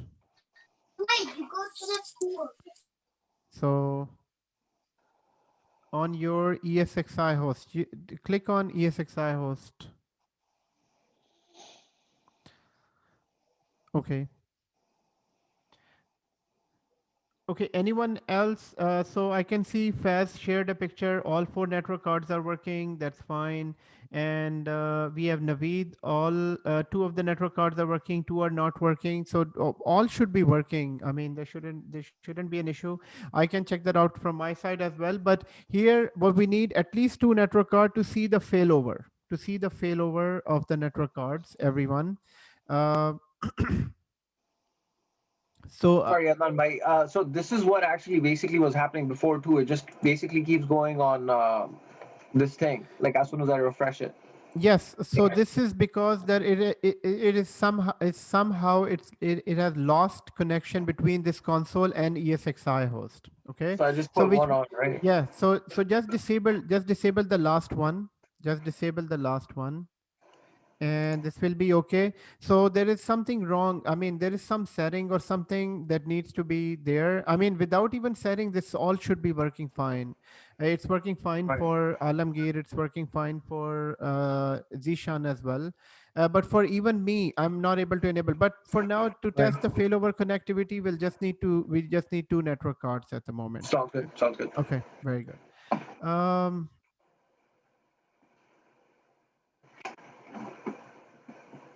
So guys, here on this screen, now in order to use this network card, all we need to do, go to prod, and within prod port group. So within the prod port group, all we need to do is go to NIC teaming. Once we go to NIC teaming here, now we can see all of the network cards here. So here we can just click on yes. And yes, meaning once you click on yes, you're now trying to set up the NIC teaming. NIC teaming in a sense that here you can see that there is only one network card active and the other network cards are standby. You can click on this network card and you can say, make it active. If you make it active, it means that now your bandwidth is double. So now you can use 2 GB instead of, I mean, this is 10 GB and now it is 20 GB. Your overall, I mean, your bandwidth for this ESXi host is 20 GB. this is 20 gigs. Yes, this is 20 GB. Now, but if I put it on standby, it means that now this is standby, meaning that you have your full capacity is 10 GB and you have one on standby, and which means that if in case this server, this one network card goes down, you still have to go back to ESXi host and you need to enable this to make it active. But if you make it active, then it means that if one network card goes down, you still have second network card working with the first network card. So this is high availability, double bandwidth. But if you make it standby, it is just a standby sitting there, where if one goes down, you still have to go back to ESXi host, make it active, and then you will work with this. So these are the three settings that I wanted to show you with adding multiple network cards here. Sir, in this kind Nabai, of can you situation, repeat those steps, please? Okay, Naveed, you can go ahead. I'll take your comment, Alamgir, after this. Yes, Naveed, go ahead. okay, thank you. Then in this kind of situation that if one network card goes down and the second is coming as high availability, so what kind of setup can be done that a system admin will be notified? Yes, a very good question. Is there a monitoring option? Yes, there is, but it's not available by default in VMware environment. So in VMware, there is something called vRealize. So there is a software called vRealize. So vRealize is basically that software with which we can monitor this complete VMware environment.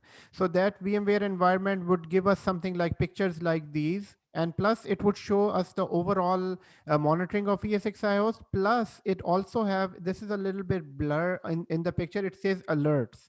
So we can set up alerts on this, that if one network card is down, then an email would come to you and you would know that there is some problem with this. So this can be done with alerting, but this is not by default available in ESXi.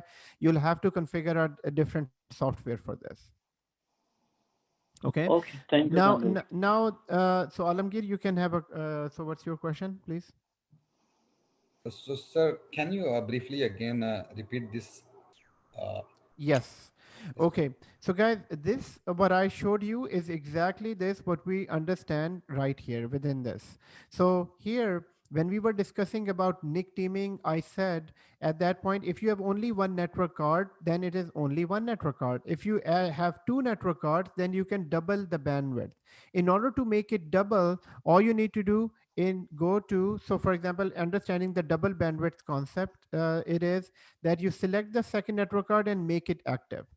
So once you make it active, it means that on this now this switch can take advantage of two network cards, two network card with connected together.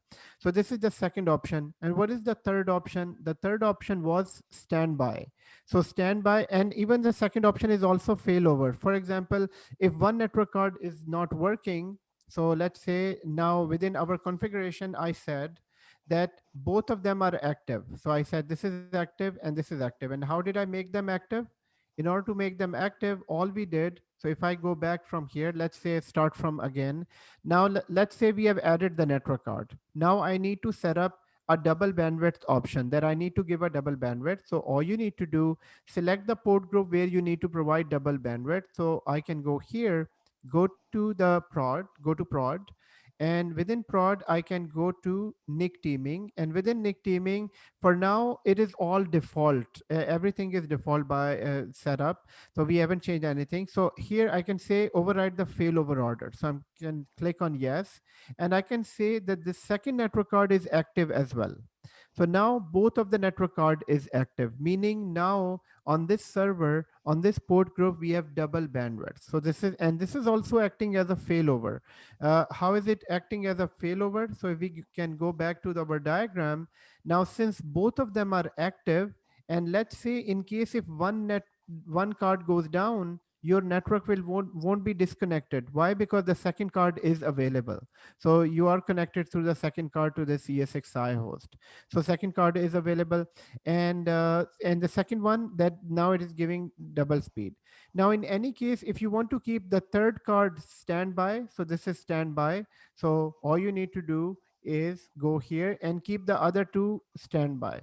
So this is standby. So you have two network card that is active failover double bandwidth, but there are two other cards that is sitting standby that you can make them active anytime if these two are not working.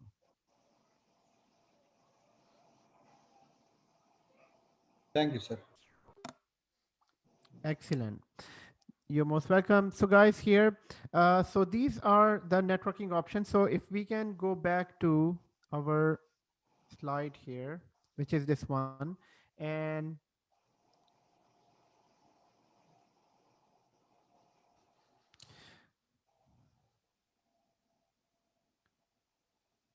so now here, these are different port groups. So on one vSwitch, we can have, so more than one network can coexist on the same virtual switch, and the network can exist on the separate virtual switches. So here we can have this port group. So we have these port group. One port group is for management. The other port group is for Vmotion, another port group for production, another port group for test dev, and another port group for storage or Esxi. And on this switch, we have 4 network cards. So our current setting that we just did an example, this is for this setting. So we have one vSwitch with 4 network cards, 4 uplinks are here, and then we have we have 5 network port groups here. So we have one for production network, we have one for test dev, we have one for storage. So we haven't named them as storage and Vmotion, we just named them as non-production and VM network and management network. So this is how our current network looks like. So this diagram. And the second type of diagram that I'll give you for an assignment is this one. You need to make this type of diagram. So in which, guys, in this diagram, this is your assignment, and I'm gonna copy that.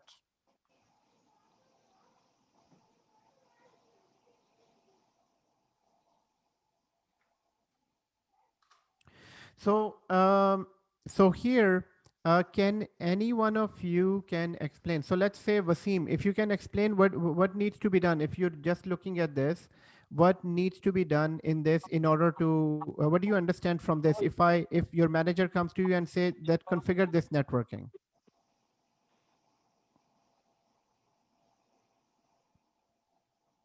Wasim, are you here? Yes, I'm here. I'm just looking at the photo first. Okay, good. So, sir, management port, Vmotion port, production port, test dev port, and Esxi is a backup port, right? Right. So, what the question is exactly? The question is that if you have to make the same architecture in Esxi host, how would you make it? How would you make this this architecture we have already made. This is just one switch, and here So we have to go to Esxi host first, right? Mm-hmm. And add the network card first. And how many network cards are here? 5. So we have to add 5 network cards. Okay. No. Okay. So do you want me to explain first or quickly? Okay. Yes. Or anyone wants to try and explain this? Network cards? I will explain, sir. We have to add like 10 network, 10 card network card, and then we have to for management 1, Vmotion 1, and then 3 and Esxi 1. Yes. Okay. Can I try to explain, sir? Two network cards to each portion, sir. Like management. Right. Okay. Faz, you can go ahead. But Zishan, this is almost right. There is one thing missing just. Yes, Faz. Okay. Sir, in the above picture, there is one virtual switch, sir. Right. And we need to add 4 more virtual switches. And, right. and each of the virtual switches, we have to add an extra adapter. Just like we added 4 adapters, 3 extra adapters. In this scenario, we have to add extra adapter to every switch. The total, there will be 4 more virtual switches and extra adapter on our extra NIC on all the switches. Exactly. So that is what we need. So you're all understanding. All of you Basically have 10, provided. right? Sorry. So 10 of them, basically, right? Yes. So, guys, in this scenario, we have only worked with one virtual switch, but in this case, you need to create 4 more virtual switches. We haven't created a virtual switch, so we created we have created the port group. So in this case, you need to create one virtual switch will always be there. Okay, I'm getting my voice back, so there is some background noise. Okay. How is it possible to add another switches like Yes, I'll Yes, show I you. was virtual wondering that environment? actually, because in the top it shows 4, and at the bottom it actually shows 10, right? Okay, hold on. So here we have 1, 2, 3, 4 virtual switches, and each virtual switch will have 2 network cards. So basically on that ESXi host, you will have to add 10 network cards. Once the 10 network cards are added, then 2 network cards will go onto the one switch, then 2 network cards will go to the second switch, and on each switch there will be 2 network cards. Then on each switch there will be one port group. So here we created 4 port groups on one virtual switch, but here on each switch we have one port group. So this will be one management port group. On this switch there will be one Vmotion. So let me create this for you. I'll create one extra switch and I will create one port group on that for your, and rest you will need to do it as an assignment. Okay. Sir, quick question before you go forward. Yes. Sir, it says virtual switch. So switch has itself ports, right? Yeah. So I am confused. So how come we will add the port? Because the virtual switch has already the ports in, right? Yes. So here it's just saying that this will be a port group. Okay. Right? So remember that when we create a virtual switch, there is always 2 default port groups. One is management port group and one is a Vmotion port group. So in this case, yes, ports, you're 100% right. Ports are there, but we need to create the port group name will be production. So the port group name will be test dev on this. Okay. So let me create this switch and make it more clear. Okay. Okay. So here I'm about to create this, and so I'm going to go into the networking. So for example, in networking, we can see only one switch at the moment based on the architecture. So keep on looking at the architecture again and again so that we can make the same architecture. I'm going to create this switch, or let's start with this virtual switch with Esxi port group. So in this case, first of all, I will create a virtual switch. So all I need to do is create a standard virtual switch. So in this standard virtual switch, I will name it. So this switch name will be, is there a specific name to this? Let me quickly check. There is no specific name. We will call this vSwitch Esxi. So that we know that which switch is this.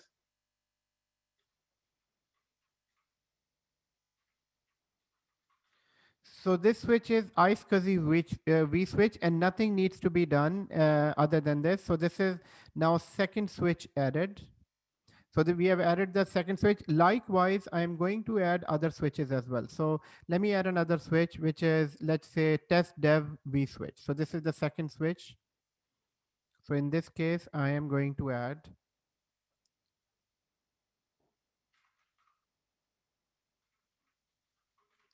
So test vSwitch, once this second switch is added. So second switch is added. Likewise, you need to add 3 more switches. So once that is done, now looking back into the architecture, here we have only one port group, which is known as Esxi, and there are 2 network cards to this. So for that, what we need to do is, so 2 more things. I need to add 2 network cards to this switch and 1 port group to this. So going back to our architecture, here, first of all, I'll go into this switch. And within the switch, first of all, there is no network adapter. For that reason, I need to add an uplink. So I will go and add an uplink. But here I need to see, so it's saying that there is no physical adapters are available. Why there are no physical adapters are available? Because all of the 4 cards are attached to vSwitch 0. So based on this architecture, I just need to have 2 network cards here and 2 for the management. So which means that I need to take out 2 network cards from this vSwitch 0. So from vSwitch 0, I need to edit this vSwitch 0 and remove the 2 network cards that I'm not using on this. So here it says uplink 1, uplink 2, And here, if I can remove this, so right here is this, I can remove so that these cards are available. So only 2 cards are available for switch 0. So in a moment, this will be refreshed. So now there are only 2 network cards on this switch. Now I have 2 network cards available that I can use for my Esxi switch.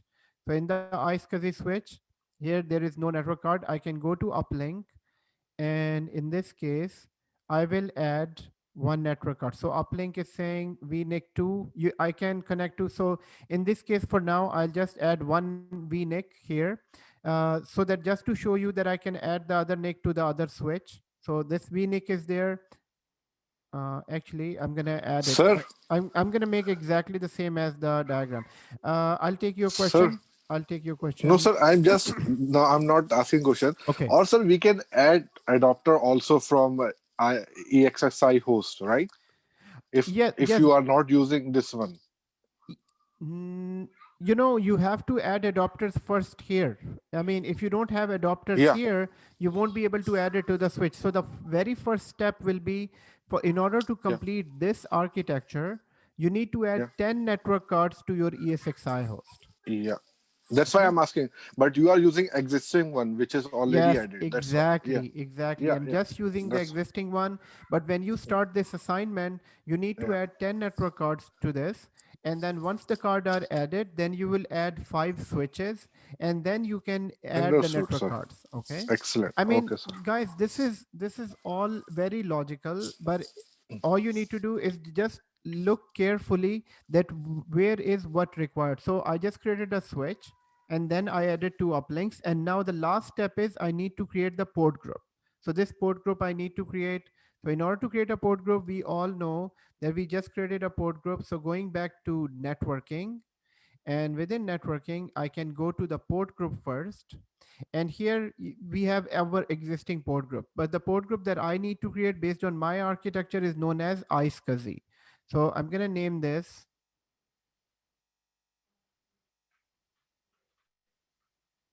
Esxi, and this will be attached to what? This will be attached to my Esxi switch. So right here. So the switch that I created is Esxi. This is the port group, and this completes our first switch configuration. So, and if I go back to my Esxi switch, here it shows me that it has 2 network cards and Esxi port group, and this is exactly what we needed from this. Sir, I have question. Yes, please go ahead. What is the difference between network card and switch? Yes, a network card is just an uplink that connects you to the outside world, and switch is the network that is inside your ESXi host. Yeah, thank you. I know this difference, but the reason I'm asking my next question is, so basically we are adding network card to provide the uplink from the switch. Is that correct? Yes, we are providing these uplinks so that this switch is connected to the outside world. Yeah, I'm trying to understand the whole topology, Yes, what's yes, going excellent, on. excellent. Right? Yes, yes. Right. Okay, thanks. Very good, very good. Sir, Good can you question. go back to your virtual machine, sir, environment, sir? So on which you are just showing, sir, one switch as Esxi switch. Is it possible to see all the 4 switches in one diagram, sir? Actually, To get an overview, because yes, I understand. So before, in previous version, there used to be a network diagram view, but I think it is not here. I mean, it is part of vRealize now, the other software with which you can see an overall view. But here, I think I mean, you cannot see the overall view of your network. the reason I asked you, because many people can add switches and add adequate number of NICs, but what if they are not shown in one diagram, sir? There could be some. Yes, Like, yes. So there are different tools with which you can get a different diagram. Yes, you can. Professionally, there are different tools that are used to see overall diagram and then work on them and then connect to each. I know where you're getting. You're going to the overall network diagram, which is So is it possible to see in vCenter, sir? VCSA? No, not even in vCenter. So not even in vCenter. So network architecture is a kind of diagram like this. So where you can see an overall diagram. So like this, where which switches are connected. So this is switches that are connected to the different network. Yes. Okay.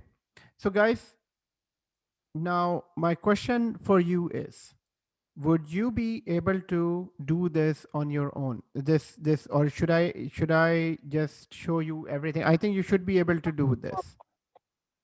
Yes, sir. Let's try to do this. Yeah, Yes, like sir. we will do this for. We'll try for this definitely. Excellent. We'll do it, sir. Yes, We'll do it. so Yeah. try doing it. I mean, this is a very simple setting, and being a VMware admin, guys, being a VMware admin, you don't have to decide on this. So can we mute our mics, guys, please? Sorry about that. So everyone mute mics. Yes. So guys, being a VMware admin, first of all, clear out that confusion that you don't have to decide about this. You don't have to decide that if you need to make a management network, Vmotion network, production network, test dev network, and Esxi network. This will be all given to you as this diagram. So so that confusion is done. That okay. So in the real environment, how do you decide that if you need this network or this switch or not? So that is totally out of the picture. You will be provided an architecture, and you just need to configure that architecture in the network. So this is where you start from. So you need to have an understanding. You need to create a virtual switch. In this case, you work on existing virtual switch. So you're working on existing virtual switch with multiple port groups. Here you have multiple switches with multiple port groups.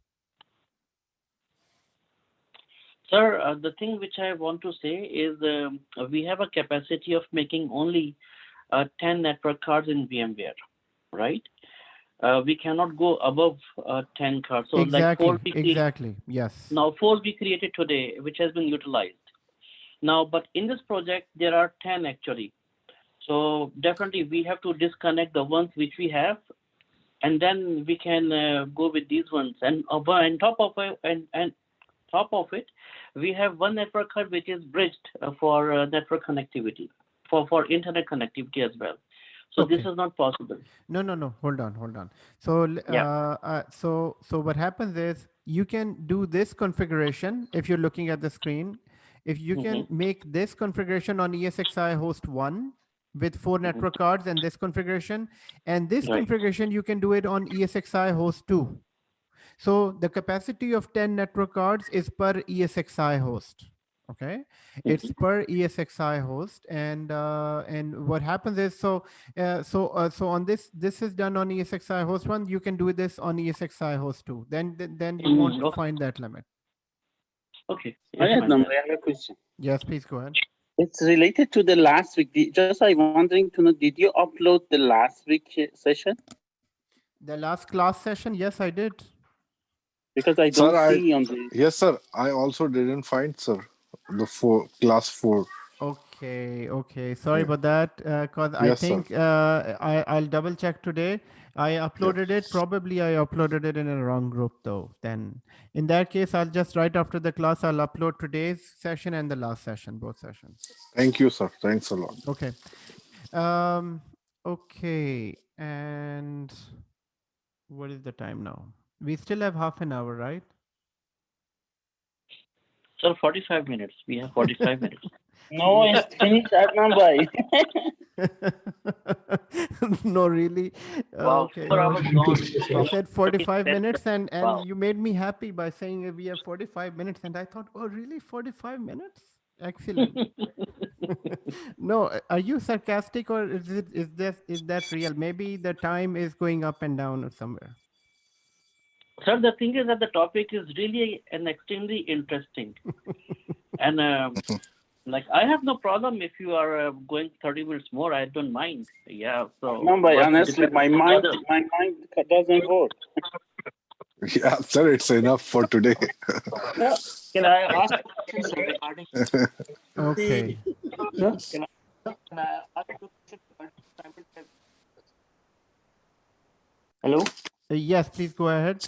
Please. So what's the point of adding 3 more additional switches? Virtual switches? I cannot hear you. Can you? We cannot hear you, Faz. Can you hear me now? Yes, I can hear you now. क्या Yes. चल रहा है? My question is, what's the Huh? point of adding 3 धुआं additional धुआं क्यों virtual हो रहा है? switches? What benefit they पूरा are going धुआं धुआं हो रहा है भाई. not like Just real a second. Just a virtual. second. Hold on, Faz. पूरा Hold घर on, धुआं Faz. धुआं हो रहा है. We have Zishan's beautiful conversation. Zishan, are you able to hear us? Zishan, if there's a lot of fire going on. Sorry, sir. Sorry for No, that. it's fine. Zishan, you can enjoy your parathas. Are you enjoying parathas? Yeah, why not, sir? Is delivery available? Excellent, excellent. You know, you Anytime, bro. You have Anytime. to It's share the parathas with everyone. Yes. anytime. Most welcome. It's an Okay. open offer for everyone. Excellent. Thank you so Thank much. you. Okay, Faz, your question was? My question was, what's the point of adding additional 3 or 4 switches in an EXI environment? Those are like virtual switches. What are they going to do? Like Exactly. So here, guys, a very good question. I mean, here we can see the advantage of having multiple port groups in a switch is that you can have different type of security, different type of bandwidth and all and everything. And this is exactly the same reason why would you need to create multiple switches as well. So multiple switches, maybe probably you might need, I mean, in most of the environment, we don't create multiple switches. There might be 1 or 2 switches maximum.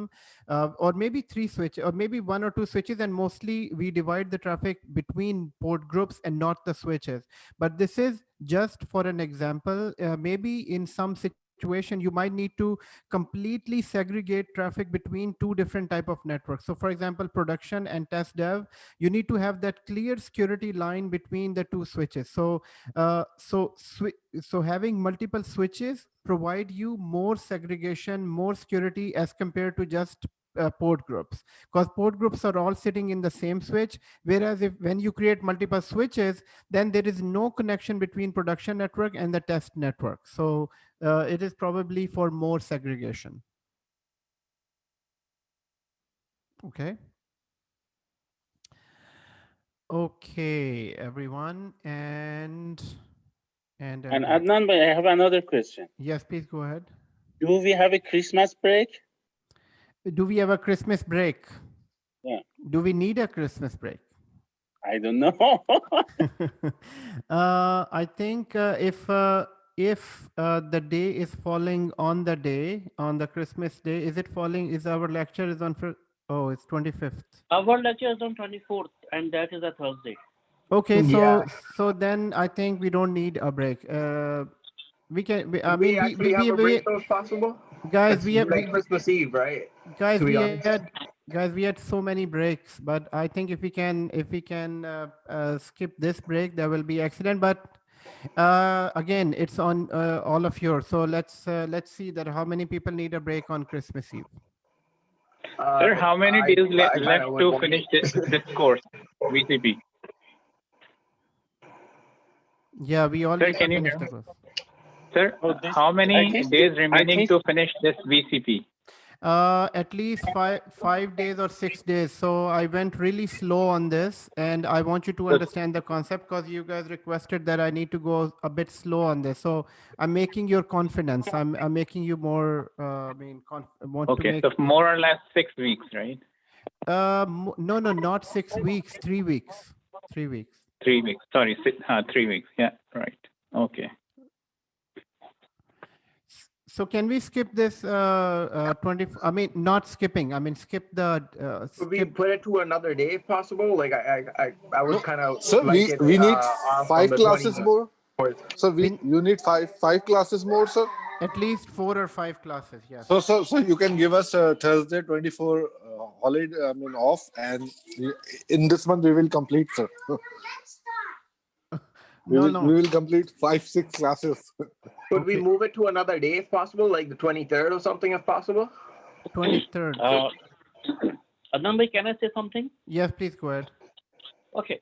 If you're saying that we have 5 more classes or 4 more classes, then our next class will be on 11th. and then 14th, and then 18th, and then 21st.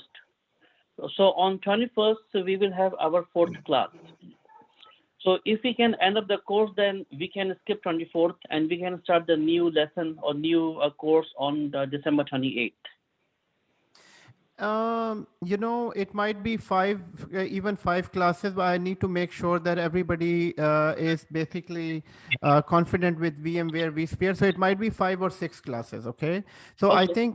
I think we can go with Ashish's suggestion. We can, instead of 24th, we can have a class on 23rd.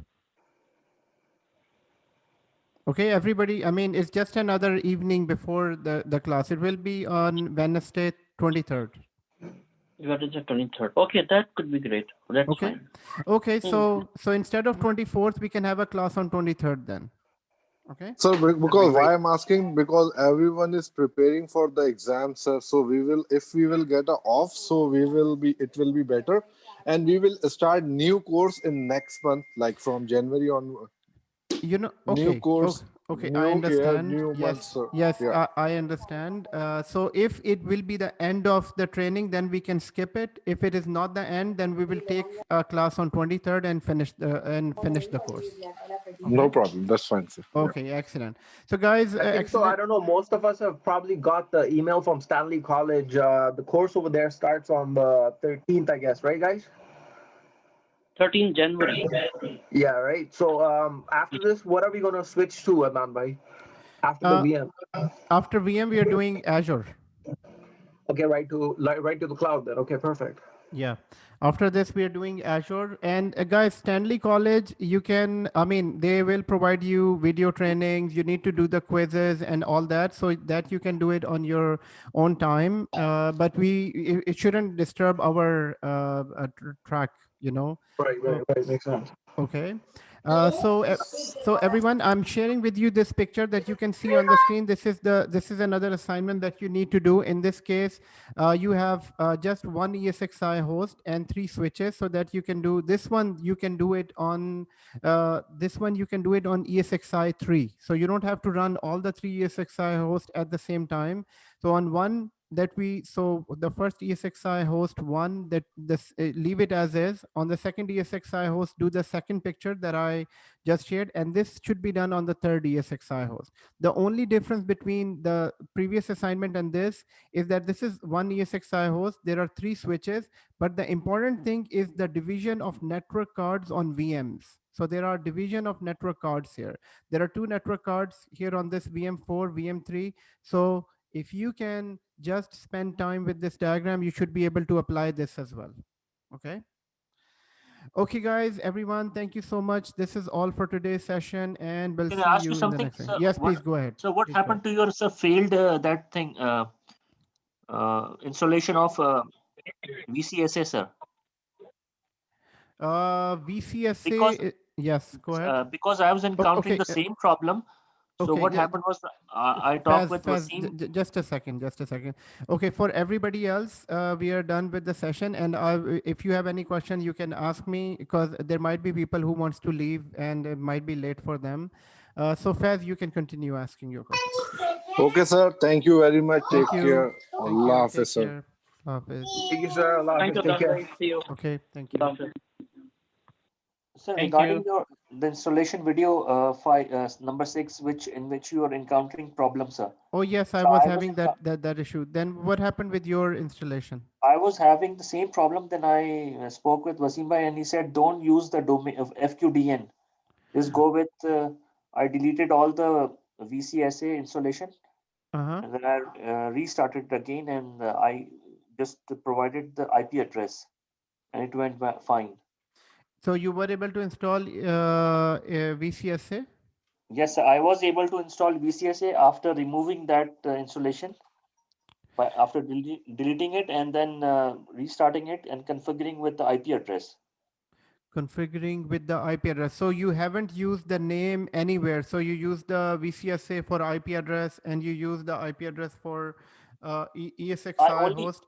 Yes. I didn't use the fully qualified domain name like 360 cloud VCSA 01 360cloud.local. I didn't use that thing. I just used 192.168.10.40 and it went fine. And it went fine. Okay. Yes. And it took a long time, or it was just 30 minutes, sir. 30 minutes. About So 30, stage 1 35 and stage 2, both. Stage 1 took 30 minutes and stage 2 took a little longer, like 45 minutes. Okay. Okay, that's fine. That's excellent. Okay. Good. Okay. Sir, I don't know why FQDN does not work, you know. No, FQDN should work too. It should work too. Yeah, we tried so many times, even like 3, 4, 5 times, me and No, Wasim, but like, for Naveed, it's working. I don't know, we tried so Okay. many. Okay. No problem. No problem.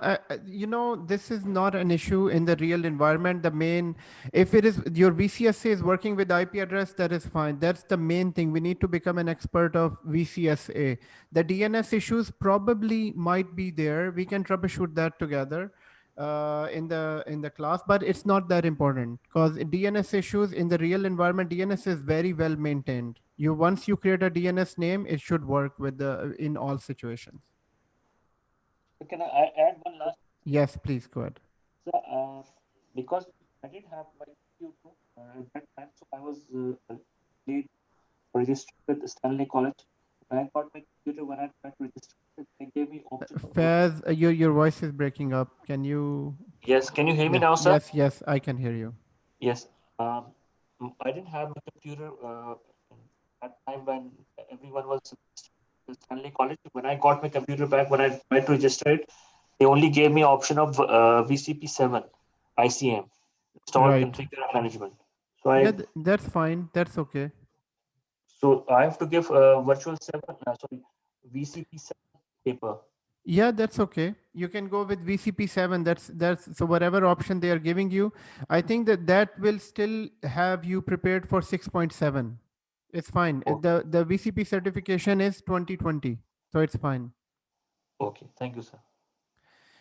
Okay. Okay, everyone. Thank you so much for today's session, and we'll see each other in the next one.